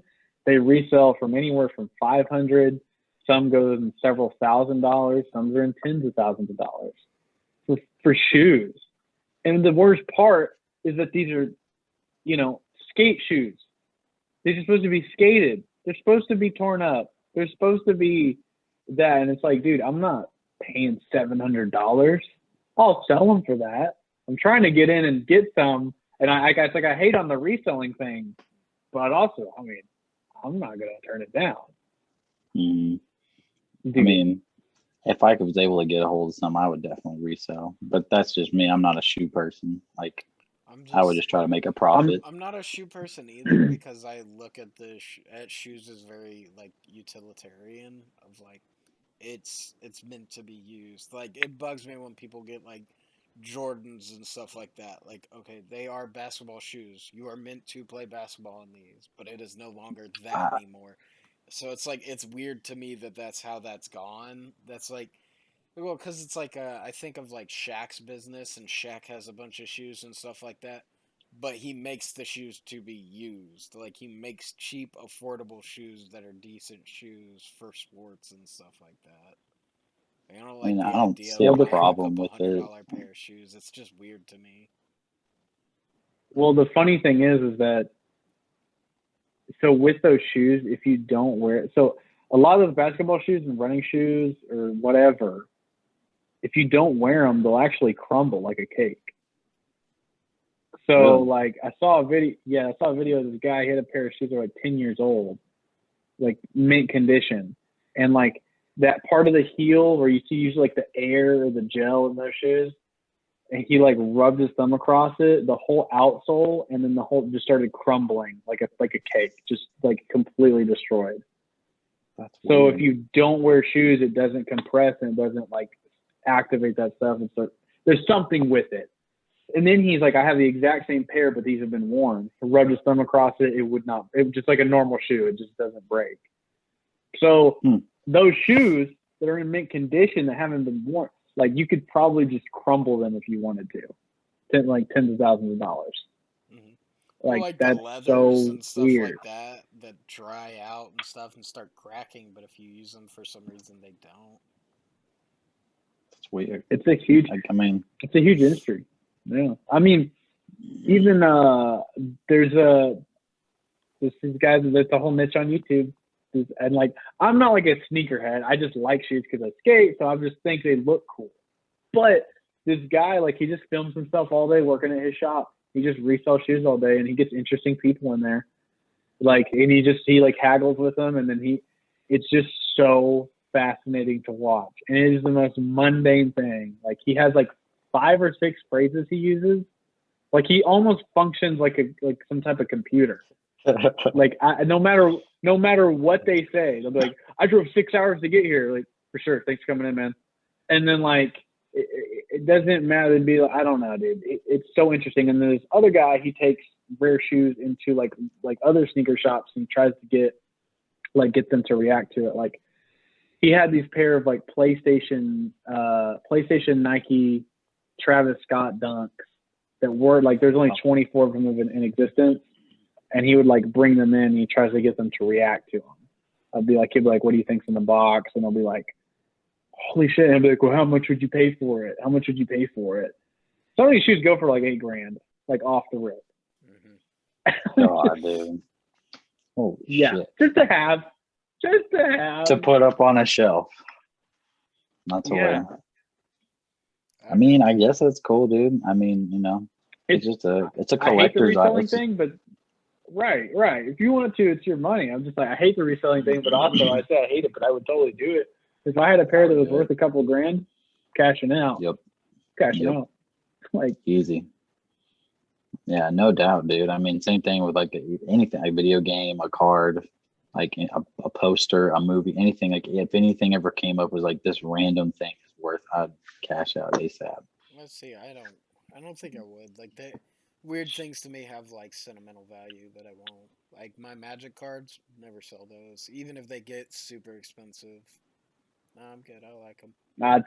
I like them for the memories. all of them today. Like, there's weird things for me that I'm like, nah, these are memories for me. If I don't need the money, they're not going anywhere. I've sold some, not all of them. Like my I still thing have is quite a just few like junk cards, but like there's some things that it's like this is mine. If I don't need the cash, then it won't ever get sold. But like if it came down to brass tacks of like, yeah, I can't afford my bills this month, but if I sell this, I can. I will, but if I don't have to, I won't. yeah, I mean, obviously there's some stuff I don't want to sell unless I have to. But I guess it's just, I don't know. I'll always have the memory of Magic the Gathering. I don't have to have. Yeah. Because plus the deck I It had left depends. was my junk deck, and I wasn't. I thought it was my mono black, and I was like, dang it, that was my only good one. So I was like, I'm trashing it anyway, and I'll sell it. I mean, I have like I have good cards, but I would totally sell them. I think it depends how long goes. It depends how long goes by. You know what I mean? Like, I sold my second guitar, which was the first guitar I ever bought with my own money. I sold that years ago because I was just like, I don't play anymore, whatever. I just like sold it, even though I liked looking at it in my room. But I was like, this is pointless. I just sold it, and I'm buying another one 5-6 years later. But I just like didn't really bother. It depends like where it's at. You know what I mean? Like if I still had my first skateboard today, you couldn't buy it from me. But I sold the whole thing for $40 when I was like 12. Like, dude, my dad was pissed. But yeah, like I'm just like I just don't, you know, like it just depends where it's at, you know. But I don't feel like with the Magic cards, I could sell them all tomorrow, dude. I'd sell them all tomorrow, and I just don't see 10 years from now being like, damn it, I wish I had those. Unless it was like, hey man, if you held on to that Jace Belrin, it's worth $8,000 now, idiot. And I'm like, you know, like that would be the only reason. I'll let it go for 80. But you know what? Let me take that back. Yeah, okay. No, you know what? Soul Silver Open is worth $150, and I have one. But I'm just like, that's going up because I sold my Heart Gold for like $120. So that's moving up from where it was. Yeah. Damn, that's insane. Yeah, dude. Open. Yellow. The thing is, I don't know why I hold on to it. I haven't played it in almost 10 years. I would actually keep that's an investment kind of, dude. I would definitely keep that. Like, with at least with what I've experienced, like Pokemon, anything Pokemon, like video game wise, open or closed, is definitely going to be worth something as long as the trend of what it's doing. And then Nintendo in general, I like most like GameCube games are priced ridiculous, and Nintendo 64 games are priced ridiculous. Like the low tier would be like 30 to 50, high tier like 80 to 140 of like some of these games. I mean, obviously not all, but like some of the, you know, their main branded games like Mario Tennis, Mario Party, like all that crap, that's worth a lot. I think like a lot of that's because it's iconic for its time and it's not easily accessible. Yeah, most of our games now going to be streamed, you know. But I don't know. There's like a certain thing about physical media, because like, dude, like I mean, dude, when's the last time you saw somebody's like DVD collection? Because that used to be a thing, you know. Like also, we talked about wanting to work at Blockbuster, wanting to work at that was a thing too. Because I thought my dad had a sick DVD collection. I thought my uncle had a badass CD tower. You know what I mean? So I was like, man, when I get my own place, my DVD collection is going to be legit. I don't even watch that many movies, but it's got to look legit. Yeah. Like, I want them going up both sides of the TV. Now it's like, it's not a thing, dude. It's like, dude, all of mine's in a box. YouTube. Mine's all in a tub, like trying to sell it all. Like I have no use for it. Like, I mean, there's like a select handful of like, maybe these movies will be hard to get, but even then, like, I'm looking at them like, I don't really need that to sit there. Like, if I haven't touched it in a year, I'm probably never going to touch it. Like, that's my logic. Yeah. Which, that I don't know, man. Well, because like there is advantages, supposedly, like the 4K is better, but that's if you're buying them now. It's like, I don't know, how do you justify now buying a $15 DVD? That doesn't sound like a lot of money, but it's also like, it's that's a whole month of any streaming service. Yeah. Or it's like, you know, some Whataburger. I don't know. I'd just rather do something else. So you could go to. I'll still buy those. Like, at least when we were going to Walmart and stuff, I'd see some shitty movie that I was like, this will never make it to a streaming service because of how bad it is. I want to see it. That's true, dude. There are some, you know, movies you can't probably find on streaming just service. because Maybe they're somewhere so bad that no one wants to pay for them. I'm sure there's they have to make it. Well, they have to do like the collection boxes too for some of the bigger name stuff. Like some of the Batmans, I remember at Best Buy, like on the back of it, it was like, you know, 1 of 3,000, and it was like in a special edition case, and like, or the Harry Potter stuff. It's like, yeah, you can get all the movies individually, or you can get this like nice looking collection or whatever. So, you know, it's like to make it look good on the shelf, like the Simpsons DVD boxes or whatever. Like, I have that for Back to the Future, right. all DVDs. Or like how certain, like, I think maybe Dragon Ball Z or a couple others did it, where if you had the whole season laid out, it had a picture on it. Yep. Yeah. My brother had that. He had like all 9 seasons, and it had all like a panoramic photo kind of. Yeah, dude, that was cool. Well, and there was a controversy because the 6th season of The Simpsons, so the first 5 they did a shiny colored, like metallic box. The 6th season they did Homer's head made out of plastic. Pissed everyone off because on your shelf the rest of them are square. Just that one is a Homer head. And it's like made out of flimsy plastic, so it screws up the whole thing. It screws up the whole aesthetic. Yeah. And you could, when it came out, there was a phone number you could call to order your other box, your alternative box.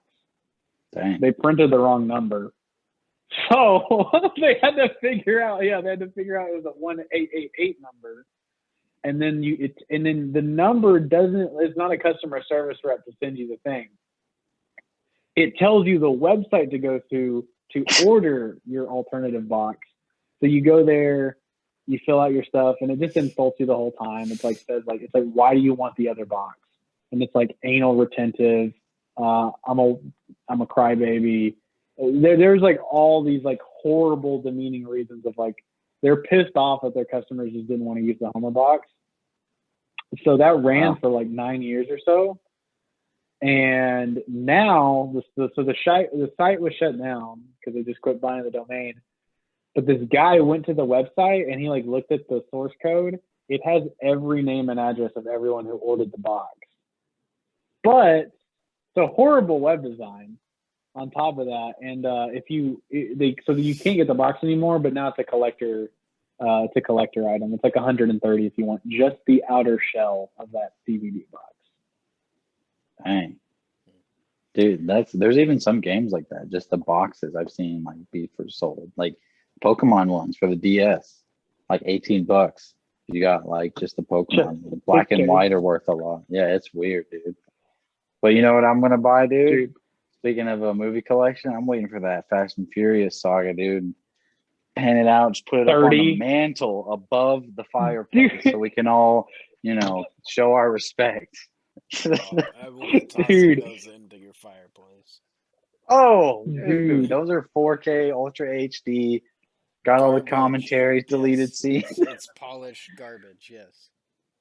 Perfection. Dude, what if like what if that is like longer than Lord of the Rings? It's actually extended like, you know what I mean? Like, yeah, the extended of Fast and Furious, like 24 hours of just nonstop action. They're like, why didn't they release this? They might have just like popped off just on the gimmick of that. The panoramic has to be just like, you know, just Dom repeating. Dom repeating. No, it starts with him standing still, and like as you watch it go, it's him walking into like a nuclear explosion and then walking out the other side of it with a shotgun. Oh my god. Those movies, bro. You always want to bring those up. I love them, dude. I'm waiting for you to watch them. Nah, I did go to the movies though today. What'd you see? Black Widow? My escape room. Escape Room? I haven't heard of that. It was supposed to. It was a turn your brain off movie. It was not. It was not good. It was not good by any means. Held my attention. It was horrible. We went just because like her family wanted to go, and I was like, okay, whatever, I'll go hang out with the family, no big deal. Went there, watched it, and we were all like, yeah, that was not a good movie. It was not good at all. You're like, I want my money back. No, I mean it was middle of the day, so I think it's called like what a matinee show, so it's like $7.50. Oh, that's So not it's bad. like it's not that bad. Like you go in the middle of the day, dude. They got some, like cheap movies. It was all right. Dude, didn't we? Speaking of cheap movies, I think we saw Anchorman 2 for $1, right? Did we? No, it was at the Dollar Theater, but it wasn't $1. Never mind. No, they do dollar. I don't know if they do anymore, man. But like I've seen them like dollar. They just bottom tier movies or just movies that have already been released on DVD. But if you want to see them in the theater again, they'll put them up for $1. Yeah, they'll That's do a cool. lot of those. Like when we were talking about the whole like rent out the movie theater during the pandemic. Like they'll do that when it's like slow season. They'll show like what they consider classics or things like that for you to come in and just be able to have that movie theater experience. It was what was the company that would always like sponsor that? It was like Phantom or Fathom or something. And it was like a little orange. Oh yeah. You know what I'm talking about? Yeah, Fathom. Mm-hmm. Fathom. There we go. Yeah, those are. Dude, there used to be God, man, I feel like we're doing so much throwback shit. But dude, I remember my grandmother and I drove like over almost an hour, I think. It felt like an hour. It was probably 45 minutes at the time. But we drove to a certain theater, like somewhere north in DFW at the time, because it was like you could see the movie in HD or some other higher degree that just wasn't normal at the time. And now it was like a big deal. Yeah. Like now, your TV at home is like it was 4K. My phone has like a refresh rate higher than a gaming computer, and you know, like it's just so extreme. Living in the future, dude. Like I was thinking that the other day when I was at work, I like dropped off like it was like a case of beer and like some snacks for this dude, and he was just like talking to me because I have to like scan their ID or whatever. I was like, you know, you having a good day? He's like, yeah, you know, swimming with the kids, and we got some beer, and now we're about to cook, and we're gonna watch Black Widow. I was like, that's cool, you know. And I was just thinking in my head, like, this man never left his home, and he had like someone deliver his dinner and his drinks. He's streaming a movie that normally back in the day you had to drive somewhere to go see. Like he's just in his home and everything just comes to him. Like it was crazy. It's convenience, bro. Convenience is like the number one seller. Yeah, and some people pay for convenience that look like they probably should pay for something else, but it's crazy, dude. Convenience sells. Yeah, do that night 15 years ago. You know, like, okay, so what were the kids doing? Swimming. You know, okay, so you gotta get ready, gotta go here, do this one. You know, or let's just say they don't have a pool, whatever, or they do have a pool, whatever. Swim in the backyard. All right, get them out, get them ready. We gotta stop and get snacks before the movie. Yeah, get snacks before the movie. Drop $40, $50 at the movie, buying them candy and whatever, and all the tickets. Make it through the movie. All right, let's go across the parking lot to dinner. Sit down for dinner. Drink beer because they had a cake. Yeah, yeah, he wants to drink. It's like, well, we can't drink in the theater because the theater they went to isn't a movie tavern. Okay, cool. So, that's crazy, dude, that's like a 5-hour that's like a whole day ordeal. Yeah. Then now, yeah, he's like, turn on the streaming thing. Kids get inside, food's almost here. Dad's got like, that is so different. Mm-hmm. That's wild, bro. Convenience sells. I go what?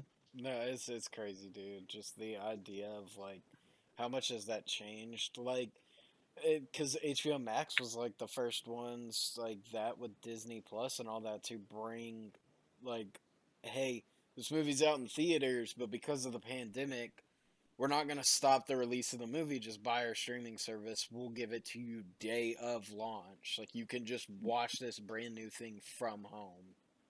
Mm-hmm. Yeah. Like, it's almost like you can even profit off that. To me, it's well, I guess it's different, but because people still go to concerts all the time. But I was thinking it's kind of like buying CDs, but now everything's streamed, like music wise. But used to you had to go to the theater, but you can stream it now from your house. You still pay for it, but it's just streamed. And that shut down. Instead of shutting down record stores and CD stores, that can shut down theaters.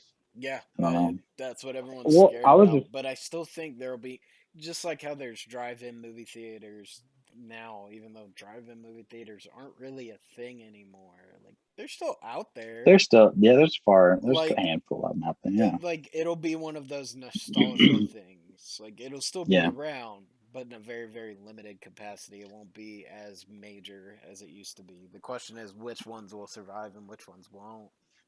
I mean, I think they'll stick around just for because I haven't been to the theaters in a while until just recently, and like it's pretty nice, dude. Like even when we were kids, like it was just like an auditorium style, all of them like do like just the layback seats now. Dude, yes, they're like recliners, and you got all your special cup holders, and you can like adjust it. I'm like, what? You have all this space between you and other people. I'm like, I could sleep here. Yep, better. Like, it's crazy. That's the thing, dude. Yes. So you do pay like now the price makes more sense. Like, I don't know. Yes. Now the price matches 20 years later. It does. Like, dude, someone could, bro, give it another 8 to 10 years when those are just kind of like whatever, people don't care anymore. Someone will come around with like a retro theater. They'll just have the auditorium seats. They'll have the arcade with a bunch of old school games, shitty games, a couple crane machines, and like the workers have to wear like old school uniforms, and you'll pay for that experience. That will be the nostalgia thing, like the drive-in theater is that. It's just like, it's just we weren't even around for it, but I'm saying it's like, we can do this antiquated thing. Yeah. It's kind of it's a joke to us now because our technology is so advanced. Let's see how they used to live. But like, that's like the theater. It's still a fun experience. Yeah. Yeah. And a lot of people. It's just insanely hot outside, so it's also horrible timing for it. Well, okay, maybe you got to go at the right time. Yeah, I mean, even at night, dude, it's like, it's pretty bad. But I've never done a drive-in, but I know what they are. You never done a drive-in theater? I have not. You need to. Okay, do it. There you go. It's a cool experience. It's because you get 2 movies. Because that's how they used to do it back in the day. You get 2 movies. The intermission in between. I want to say I saw one of the Jurassic Parks that way. The last time I went, it's been a long time. They've got one not too far from us. It's cool for the experience, like just to say you've done it. That's cool. And it's not shitty movies either. Like, dude, when I went, it was 2 bangers, bro. It was back-to-back slaps. It was Monsters University and Despicable Me 3 or 2, whatever one was out at that time. But I was like, those were both like big movies at the time, and you paid for one and got both. That's awesome. That was a pretty sweet deal. I was like, okay. I mean, you can definitely sneak food in a lot easier. Oh, they don't care. They're not gonna. Search your car. There's just not enough time. It's so much cheaper to run too. Just like think about how much cheaper it is to run a drive-in theater. Well, I was thinking, dude, when we went the other day, like, what are the people behind the counter there for? Like, you walk up to it, you either order it online or you walk up to like a little tablet thing and order it yourself. And it kept giving us an error. And that was the only reason I could think, like, okay, we walked over here and bought it from them. But I was like, they did not, like, we could have just like pull out a little piece of paper and just walked back there. No one checked our tickets. Our drinks, they gave us cups, we poured it ourselves. Our popcorn, they just gave us a bag, we poured it ourselves. I'm like, what are we like? Why don't I just walk in here? No, dude, Why did I pay for this? I went to AMC. They're the help. Our tickets got checked. Like as soon as we walked in, checked, scanned. All right, cool. This is where your theater's gonna be. Go up to the counter, and dude's just chatting with us, having a good time. Like, we just got like a large popcorn and a soda. He's chatting. He's like, "What kind of salt do y'all want on it?" And like, we're laughing and making jokes because he doesn't know what the difference in the salts are. And he's like, "Honestly, I have no idea what the difference in the salts are. One of them's just like meant for popcorn. I don't know what it is. I couldn't tell you the difference. Like, just having a good time." I did not go to AMC. The theory you went to for the ones you're talking about. The stock options of the A's. It was, dude. It was not like the theater itself was nice, but I was just like, what? Why did I pay for these tickets? I should have just walked in. There's a help. They're there for when the machines go wrong. I guess. Shoot, I mean, dude, Walmart's testing full self checkouts now. I think there's one up in like Mansfield or Plano. Dude, it's just like they're just going full self checkout now. I've been through one. There's one. I've been through one. It's all self checkout except for like one aisle, and that's the cigarette aisle. Yep, I've been through it. Everything else, they just have one or two people like kind of watching, just in case you're trying to buy alcohol or stuff like that, to come over and type in the stuff they need to. Dude, it messes up more than you think. Yeah. Yeah. When the machines go wrong. God. Dude, yeah, I mean that makes sense. I just didn't get why there wasn't a ticket checker. Like I was like, that's where we could just walk straight in. My problem with like Walmart's going full automation is like anytime an item doesn't ring up or the barcode doesn't work, I'm immediately to wait. No, I'm immediately tempted to be like, well, guess y'all didn't want to charge me for it, and just toss it in. Like it bugs me so much of like, okay, we're going to automation, but you can't even make sure this works right. It's not making my experience faster. It's making it take longer now. Cool. Part of me just wants to steal it. See, I'm the opposite. I'm like, if it doesn't, I had this literally happened the other day. It wasn't scanning. I got so pissed off. I just put it on the candy and I kept going with everything. I just didn't buy that thing. I'm like, whatever, don't care. Which is also kind of a dick move because someone's got to go pick it up from sitting on top of the candy and take it to where it belongs. So I'm just like, dude, part of me doesn't care. Wouldn't scan. I'm pissed. Like, yeah, instantly pissed. Yeah, worst thing that happened all day. Oh, I just won't get it. Worst thing. I get, I'm just not paying for it is the urge I get. I tried to ring it up. Your system sucks. And it'll be like, well, search the keyword of the item. Like, it was flowers. Because I was trying to be nice. And it's like, type in flowers. I don't know what that is. And it's like, yeah, we don't have any flowers in this whole entire store. We don't know where you got those. It's like, oh yeah, and then you got to know how to spell it, which that's another fucking level. Okay, I'm not that dumb. I know how to spell flowers. I'm saying as a consumer, you expect me to know how to spell all this. First of all, it should all be pictures. My thing is like, I don't know how much more, like how more specific they need to be. Of like something as simple as like flowers, and I type in flowers, what type and of it's flowers? Like, we don't have those, and it's like, okay, what do you consider a keyword of this? Like, if flowers isn't it, what do you think it could be? You're telling bananas. Dude, you like look at the assistant or whatever, the person that helps, and you're telling me that circle doesn't start with an S? Dude, you know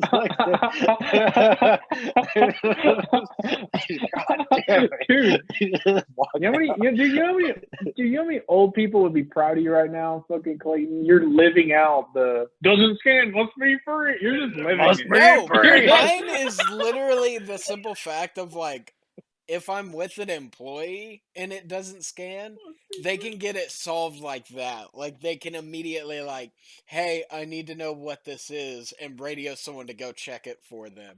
Whereas if I'm in self-checkout and it doesn't scan, I have to now flag someone down and hope that they're not busy with 9 other people. It's just more the idea of like, this is now like, self-checkout in this instance is now ineffective.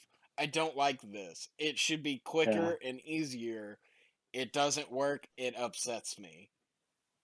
It upsets So me. it's not that, oh, I it mean, doesn't yeah. scan, it must be free. It's, oh, you wasted my time, so now this is mine. I mean, it's the same thing, but yeah, you're like, it's not scanning. I'm now stealing. Yeah. My Time is argument money. is, I tried to pay you for here's this. the funny thing. I even took the effort to funny- search the key terms. The funny thing again is like there's always memes of like Walmart versus Target, but there really is a difference. Like, dude, Yes, like if Target something is doesn't better. have a tag, well, no, like the vibe. Like if something doesn't have a price at Target, they're usually like, oh, what do you think it was? Like $22. They're like, all right, I'll put that. Like it's just so like, all right, that sounds right. Okay, hey, that sounds good. You know, at Walmart, it's like, it's like Mach 5. He's got it in the bag. What is Well, dude, I hate to say it, but it's the prices, honestly. Like, I would much rather go shop at a Target than a Walmart. There's too many Target's people so in a Walmart. expensive. There's too many crazy people. There's too many disgusting people who don't take care of themselves. I go into Target, I'm getting none of that. The most I get is I'm the sketchiest dude there, and I'm getting followed by loss prevention, which has happened in Target. Me and my girlfriend got followed by loss prevention. I'm not stealing anything, but now it's a game for me, bro. I'm trying to lose them. I'm trying to get them to lose eyes on me. So I'm like taking quick turns, going in and out of aisles, doing a little bit of sketchy stuff. I'm like, dude, it's a game now, bro. Like, you're following me. I'm sketchy to you. Let's make this workday interesting. You know what you should have done? You should have Just bolted as soon as they saw me. Well, that, but like grabbed your girlfriend's purse and like put it like under your arm, like you took it off a rack, and like bolt past them, like juke, like do your juke around him. And once they finally get you, be like, I was just running to the car. She really needed to. Sorry, I got scared. These weird people were following me. It's like at Target, like you pay a premium to not be with the Walmart people. Yes, I'm willing to pay that premium. Yeah, it's like, that sounds like care. classism, sir. Yes, and it's good. And we need it. Dude, that's why I argue. Like, everyone's like, oh, I'm against classism. It's like, no, bro, I'm trying to get to the upper classes. I don't have to deal with you. It's not bad. Because you're on the bottom. What are the levels of like, so if Target's up here and like Walmart's down here, like in between would be like Kroger and HEB. Is that like above Walmart? And HEB, I'd say Kroger's a little bit more upper tier too, because Kroger's like, it's more expensive, so not as many people are there. It's like Walmart versus Costco, right? Like, the kind of people you're gonna get at Costco. It's gonna be packed. I don't want those people there. Okay, I'm not here to bargain shop. Okay, I'm trying to get this in the least stressful manner ever. Which, if I've got to pay a premium to do that, I will do that. The problem with HEB is like, HEB's cool for what it has. The problem is the way they're all designed so narrowly, and they're too packed most of the time. So many people. They're designed like the guy who makes, and they'll browse. And it's like, why are you browsing? Like, you came here for a reason. The guy who makes the Chick-fil-A parking lots is the same guy that does the HEB aisles. Like, that's what it is. Dude, but parking lot is terrible. Yeah, it works. It's just so narrow, but it works because there's a huge system in place. Yeah. Yeah. I don't know. But I mean, they have their selling point though is that you don't have automatic checkout, like the Targets and the HEBs and the Krogers. Like, there's an actual person or Aldi or whatever that's gonna Target like do. Target have self checkouts. Oh, it does. They but just is it don't have solely them that? all. No, the HEB in town. Well, it probably has in Youngstown too, but HEB in town has self checkout, and so does Target. It's just they're starting the same as Walmart. It had one or two. Now it's just taking over the aisles, and now there's like two people on the clock. For me, Target, there's not many checkout aisles anyways because they keep the poor folk out. So it's easier for me. I don't care. I'm not there's like any issues arise, there's someone there to help me immediately. They're like, good sir, dude, there's a whole different vibe. Yes. Dude, it's a whole different vibe because there's a Starbucks in the building. Starbucks would like you can't like a Walmart is Starbucks doesn't have a Walmart. Walmart gets like Subways. Walmart gets like some McDonald's. You know, like there's a Starbucks, a company that already has to have a clean image.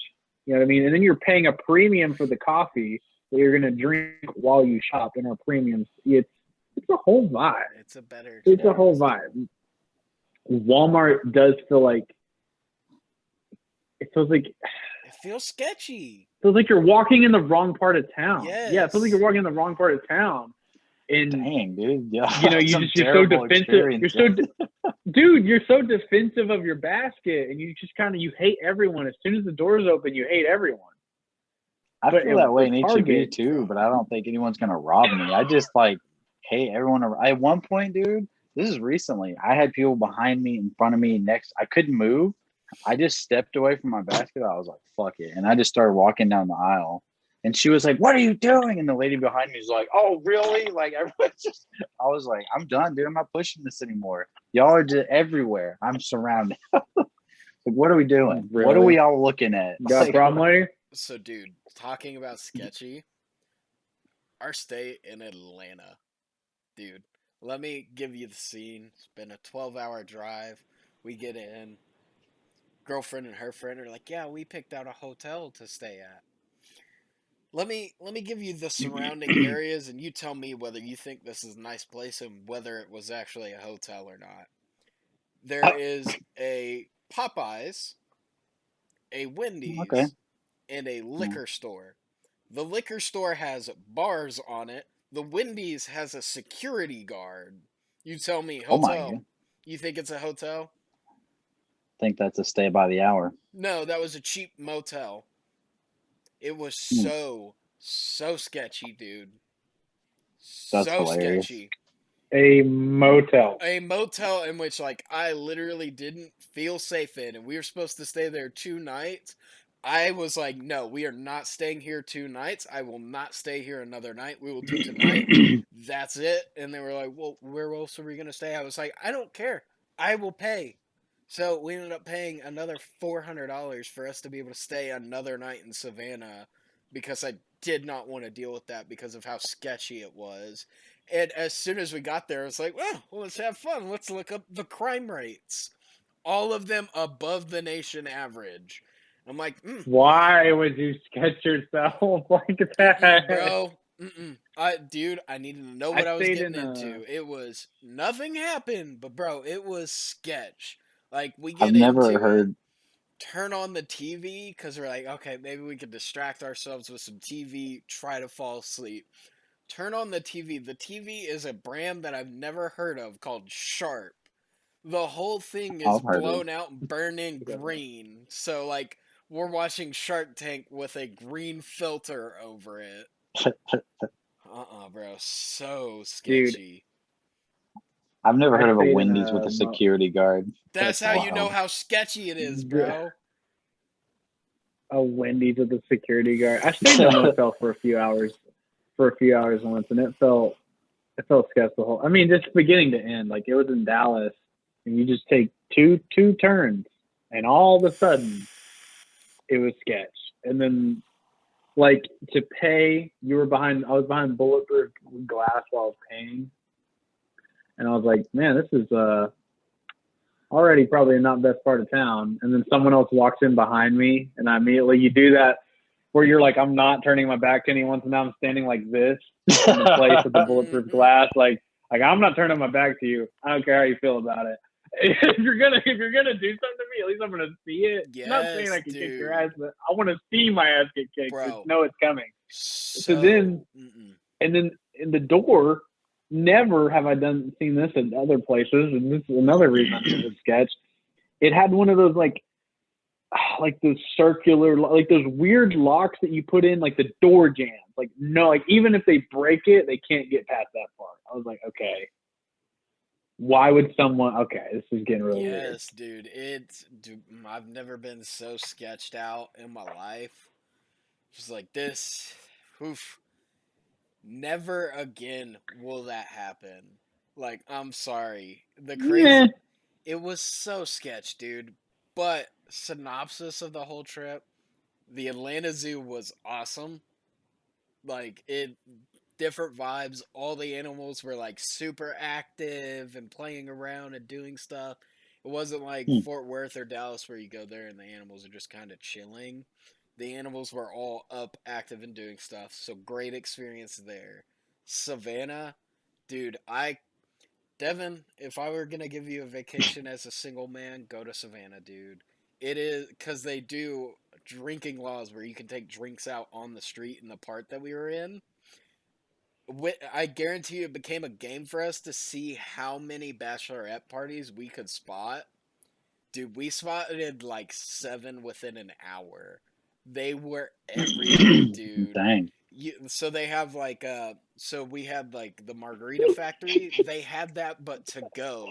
So you walk in, grab it, and you walk back out on the street. They have clubs, music, like they have a like section by the river that you can just walk down. Like, dude, beautiful. Was not sketchy at all, but the whole time I was there, I was like, dude, this is a vacation I bet Devin would enjoy just for the party scene out here. Because every night, dude, every night something's going on. Like, we went out like on one of the Saturdays or something. They had bands, music, stuff like that. Like your average restaurant, like if you wanted to go in and eat, hour wait because of how many people are just walking around and doing stuff. God. Dude, that's a city, bro. It was a good time, but it's a historical city, and it's a complete tourist town, so it's not very sketchy. So like everything we did within walking distance. We only got in the car once, and that was to go to the beach out there to see what the beach was like. The night. Thank God. Yeah, honestly, it's like Galveston. It's not that different. It's a beach. It like water's like just as like it's dirtier, but it's also because it's like a huge river lets out right there. It's like okay, dude, beautiful. I mean, I even sent you all the picture of like the river boat and stuff like that. We walked that at night. It was nice. It was super super nice out there, bro. Gonna move out to Atlanta, bro. I would. That's not Atlanta. That's Savannah, and I would. Or Savannah. I very honestly like. We talked about it of like retiring there. Like it's super nice and just nice vibes. Dude, it's just calm. Move there now, dude. Move there now for a few years, man. Fuck it, bro. You can do it while you're fucking young, bro. Well, Fuck it. See what it's like. You got dude. no kids tying you down. Yeah, check it There's out. history out there, dude. Like walking through the town and like we did like a haunted carriage tour, like where we're in like a private buggy pulled by a horse, and the person driving is just telling us stuff about the city. Dude, and she's like, yeah, you wouldn't know it, but right now, while we're on the main street, we're actually covering part of a cemetery. So, like, the whole town has been built upon dead bodies and old cemeteries and stuff like that, even the main streets. Because they're not allowed to move the body. Like, they're, like, even their airport that they have there has 2 coffins, like, painted onto the runway, because to move the bodies, you have to get permission for the next of kin.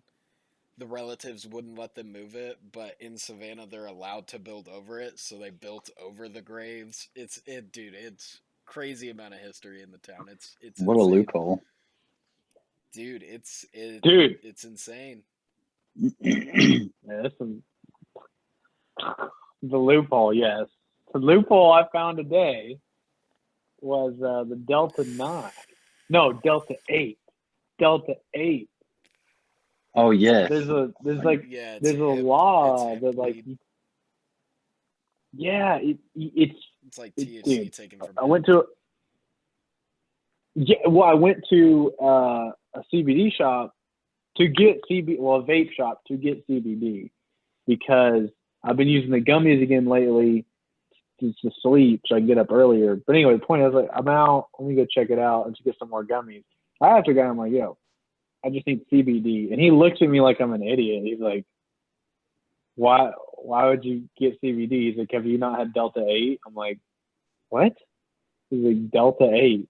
I'm like, what are we talking about? he's like, dude, he's just starts laying all this stuff out, and he's like, it's this percent THC, it's this percent THC. He's like, I've got moon rocks, I've got this.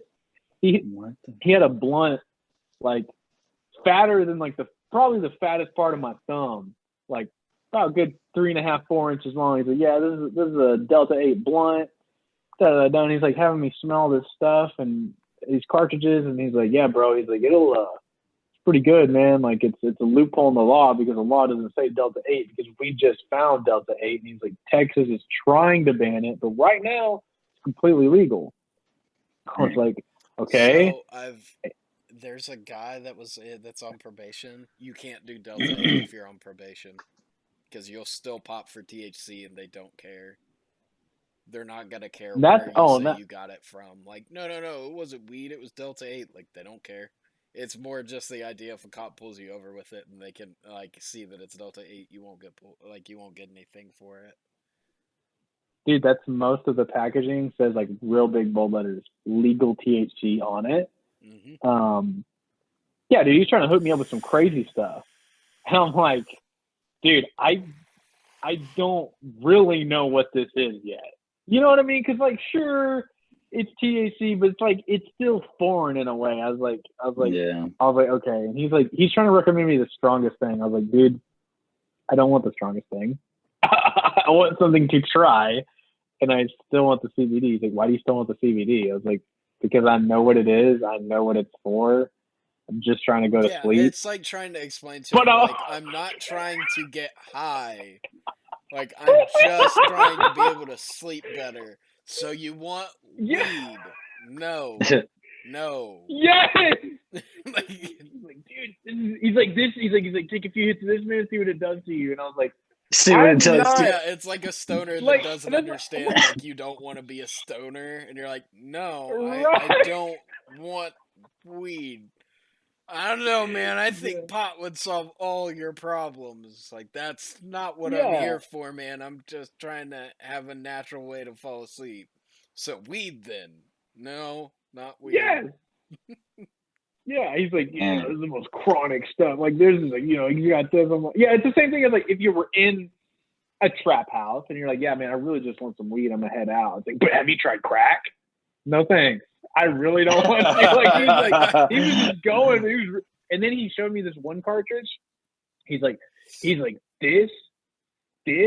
I'm one. He's like, dude. He's like, not even people know about this, man. He's like, smell this. He's like, this. He said, if you find something with a higher potency, I'll close my shop down. I'm the only one that got this. Like, dude, he is like, you know, like same thing. Like, he's deep in it, and I'm like, dude, I'm not in the 12-foot water. My toes are in. Like, we're at two different levels, man. Like, you're trying to take me into the deep end. I don't even know how to swim, homie. Yeah, dude. I'm like, that's all fine and good. Yeah, I'm like, do I look, like, you know, like, but he was so excited to like blow my mind. Yes. I was like, yeah, man. I was like, but it was so funny because in those smoke shops, you know, you can't refer to illegal substances. So like, you know, all the pipes and stuff are, you know, they're water pipes or tobacco pipes. But it was so weird that as soon as we're talking about Delta 8, though, he's allowed to say blunt. He's allowed to say smoke. You know, he's allowed to, like, well, you can say smoke, but he's allowed to talk about it in such a different way that you can't normally in a smoke shop. That's crazy. So weird. Yeah. Man, get it before it's banned, Schwinn. Get it before it's banned, because that's just I want to go try it, but I'm like, I was looking it up, and a lot of just random vape shops and smoke shops have it now. So I'm like, I don't know which one's gonna have like actual. It's just like when CBD started. I'm like, which ones actually has like good stuff? There's one in the town where I live that they have it. They do. Yeah. So it's everywhere now. It's like the old gym that you used to go to that you have to do the writing in letters. It is right next to that. They have some, but From what I understand, and like the few potheads I know who have done it, they're like it's a different high. Really? That's what I'm trying to. Is it even worth me blowing money on it? Because I'm like, don't go hard. That could have went to something else. Don't go hard in the paint, but like buy it to try. Yeah, that's what I'm saying. Right, like I would be the perfect customer to walk in for that guy that pitched to you though. Like if he was like, this is the stuff, I would be like, I want that one and that one, the two that are like the dankest and the one you said no one has. I don't want to remember where I am after this. I want to make sure this is worth the money. Like the other thing is though, you are the connoisseur. You know what I mean? So it's like if anyone was gonna try it, you need to just like you said, don't go crazy. It's same thing. Like if there's like a new skate product, like y'all would probably ask me, like, oh, do you try it out? Is it worth it? You know, it's like you gotta have that level. If there's a game, we ask Clayton, hey, is this game good? That is like, very true. I mean, do you want the short answer or the long answer? Well, it's every time, and I'm like, Wags, what do you think about this? It's either shit or it's awesome. There's some that I'm it, like, dude, I feel like I gave you the right way to play Destiny, bro. That one, you did. I was like, you did. shit, but if you take it for what it is. With this, it will be fantastic. It was fun like that because I didn't have like a big hype over it. I didn't follow the hype. I just like knew you played it, and I was like, I'm gonna try it. And you're like, take it for what it is. I was like, all right, this is a great game. Like I had no hype behind it. Yes, if you don't expect it to be more than what, like, if you don't listen to the sales pitch, it's great. Yeah, dude, I'm just like thinking of like what level of loophole, like you just don't understand that it's just on paper. Like Clayton was saying about getting pulled over versus probation. Like imagine just like ripping a fat hit of some Delta 8 and blowing it like at your job, you know?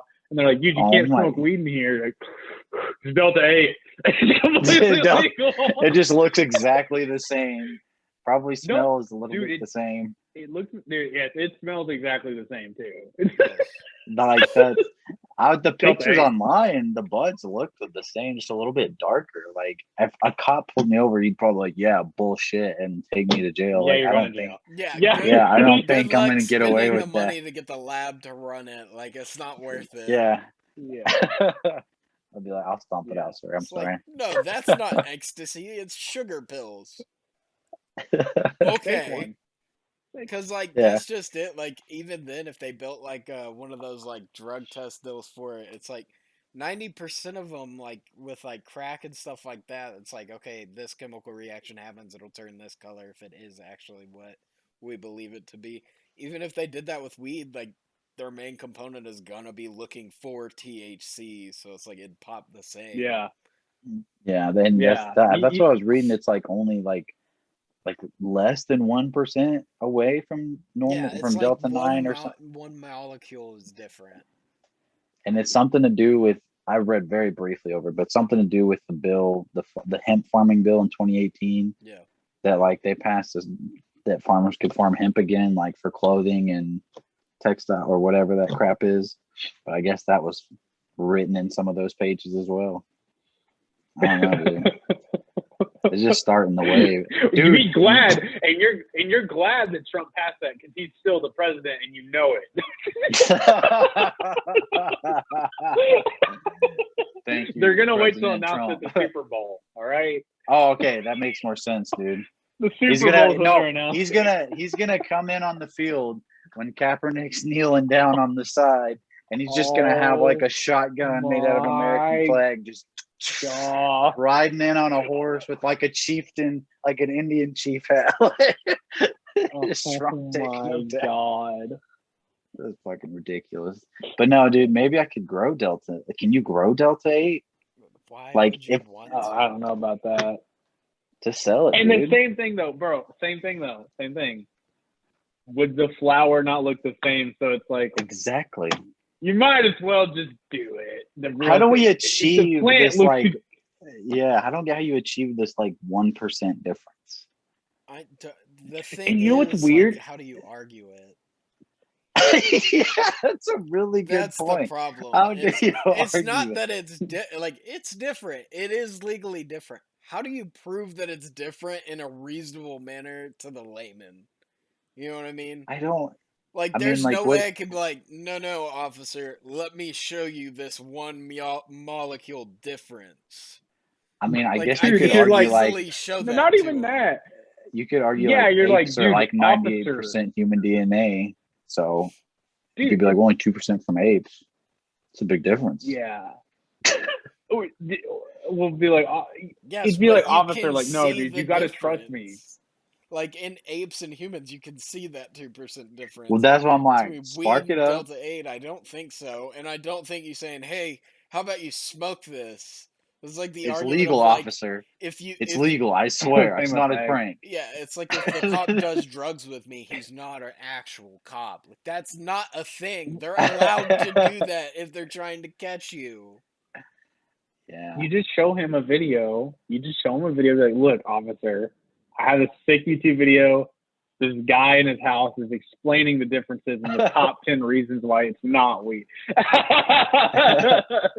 It would only work if you had like a Back the Blue wallpaper as your background on your phone.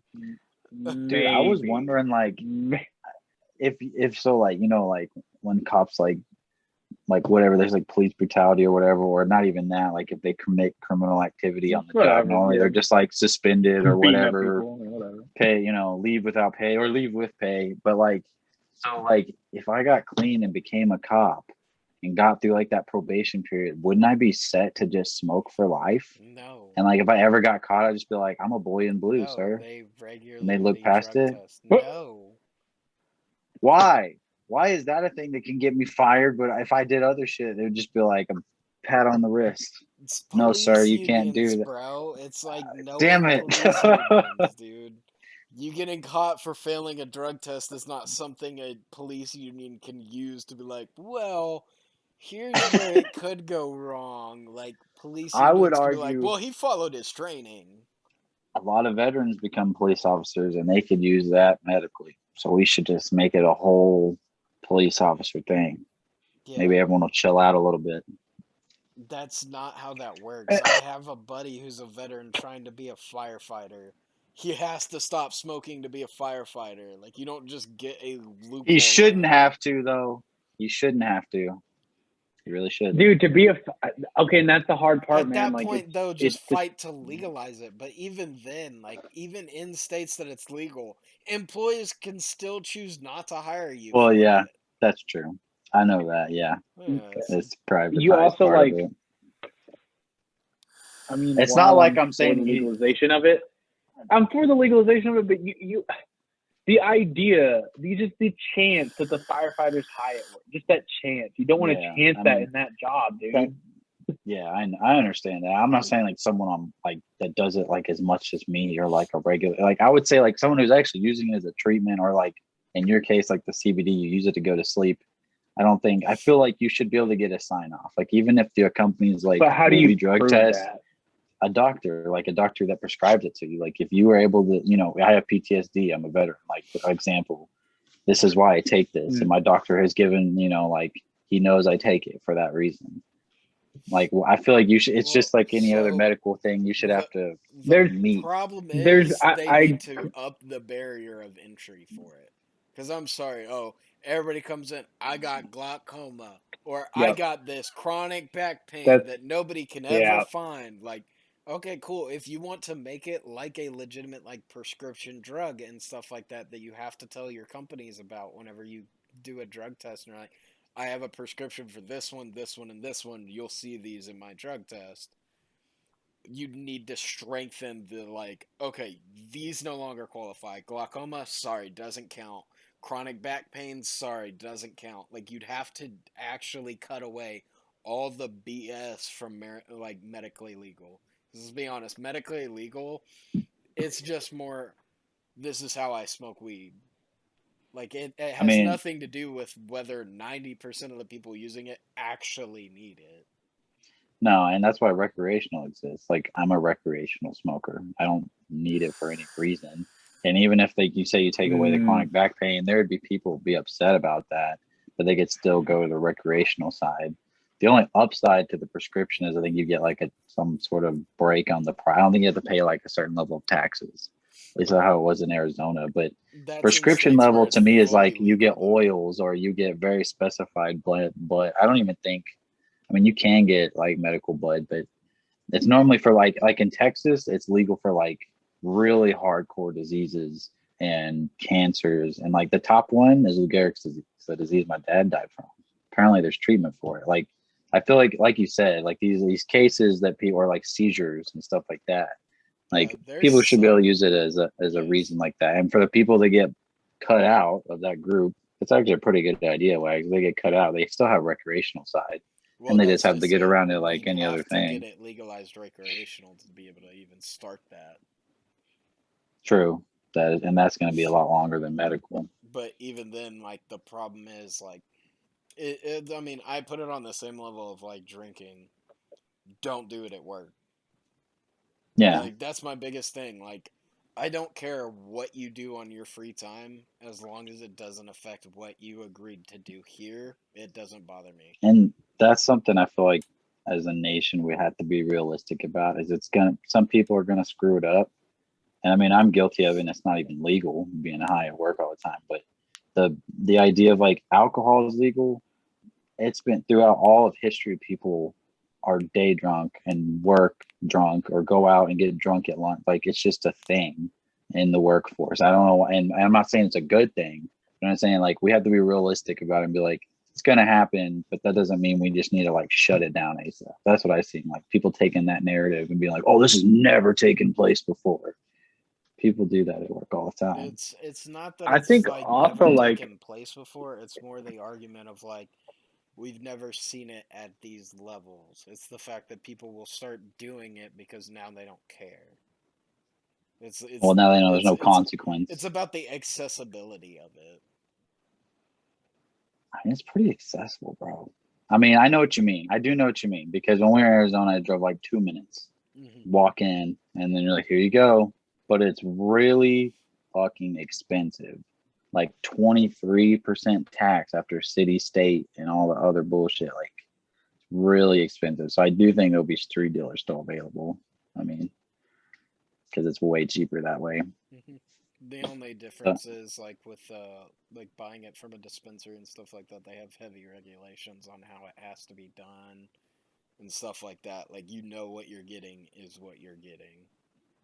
yeah, it's weighed out in front of you. They had to put it in a non-sealed, like in a sealed, like child-proof bag when you walk out, Well, not but you even can that. bring it back. And The fact of like just that like you're not gonna get weird strands or you're not gonna get something you didn't pay anything that's for. laced or something. Yeah, Yeah, or this is if they say like, oh, this has this much percentage of concentration in it. It's not just it your has. dealer claiming that. It's Yeah. no, this has been tested. This is what it Mm-hmm. is from this batch. Well, that's the thing is the prices are actually very close to street price. It's just the tax that makes it so high. Hmm. But the tax is how we're going to get it passed, though. Well, I didn't. tax and then tax money actually goes into helping fund those government entities that are helping regulate that stuff. Yeah, which it definitely does need to be regulated because, like you said, people need to know what they're getting because some people can, like we've experienced, have bad reactions to marijuana. I'm not saying it's like good for you in all the perfect way. That's one. I wish more pot smokers would stop claiming it's a miracle drug and that they need it, bro. I need it for all my medical reasons. I'm like, dude, just shut up and Dude, own it. Like you just that's like smoking pot. Like that's that makes dude. us look bad. That is what bothers I, me about them too. Is the ones who are like, well, I never got diagnosed for this, but it helps me with this thing. It's like it's okay. you, I feel like you you're just just enjoy it. making fake medical things that you apparently now have that we've never discussed before. But Yeah. okay, I mean, it's just like people that claim they need to drink alcohol every day to go to sleep at night. That's not even a medical see, drug, but some people claim it See, still. So those I can buy a little bit more because like there's a real addiction side to it of like there are people who have uncontrollable shakes because they're so far down in I alcoholism that they need that drink to actually get them to stop shaking. that is true. I can believe that a little bit more, but if you tell me that when you stop smoking weed, like, oh, magically I have all these problems that have never been diagnosed ever, and no doctor has No. confirmed. I hate when people self-diagnose and then self-prescribe Hmm. stuff to that diagnosis. It's like, there's nothing to Yeah. prove this, so I don't believe you. First Dude, thing how is, I would many argue like that. biggest thing is like everybody has anxiety. Everyone's Yeah. or like that's our generation's thing. Everybody's anxious. Everybody's depressed. And then like last generations, every woman was bipolar. Oh, I'm sorry. I'm sorry I was a bitch. I'm just bipolar. Like, are you, or like, Yeah. are you just a bad person, or do you actually suffer from, like, And what is this whole thing? All that that stuff ruins, so annoying. and that ruins it for people who actually have those issues. Because I mean, it's not like, I was looking at a statistic. I think like it was like 500,000 people died in the U.S. from depression last year, like took their lives or whatever. Like it's a real thing, Right. but like it's downplayed so much by people that just want to have an issue. Yes. Yeah, and same thing with the marijuana. Like people don't take it serious. But when you're, sorry to go back here, but when you're talking about the addictiveness, I would argue that marijuana is addictive, and I'm an advocate for it. I would just say it does not. You do not have a relapse, or you know what I mean. You don't have a whatever that's called, like when your body is like have shaken or have craving it again. I say it's not like it's mentally addictive, physically addictive. Whereas yes, like there you go. Physically addictive is like your body is literally like panicking and shutting down because of it. Like alcohol, you get shakes and stuff like that that are uncontrollable. Your body starts going through a lot. Like that's a real addiction. Whereas like marijuana, it's like, well, you can quit. I really want to. Yeah, I just really want to be high right now. I did have trouble sleeping for about 2 weeks after a few times I've quit though, but I just took sleeping pills and I was fine after that. It wasn't like my life is over. Because your body stops producing certain chemicals because you're artificially adding it in. And you don't dream when you it's like high this. all the It's time. like the people who dream, take, but not very much. It's like people who always take melatonin. You'll never get off melatonin because your body is now no longer producing it because you artificially pumped it into your body. I had a problem with melatonin. I was at one point I was taking 2 sleeping pills and like 4 melatonin to go to sleep. It was bad. That's a little insane. Dude, it was bad. I could not fall asleep.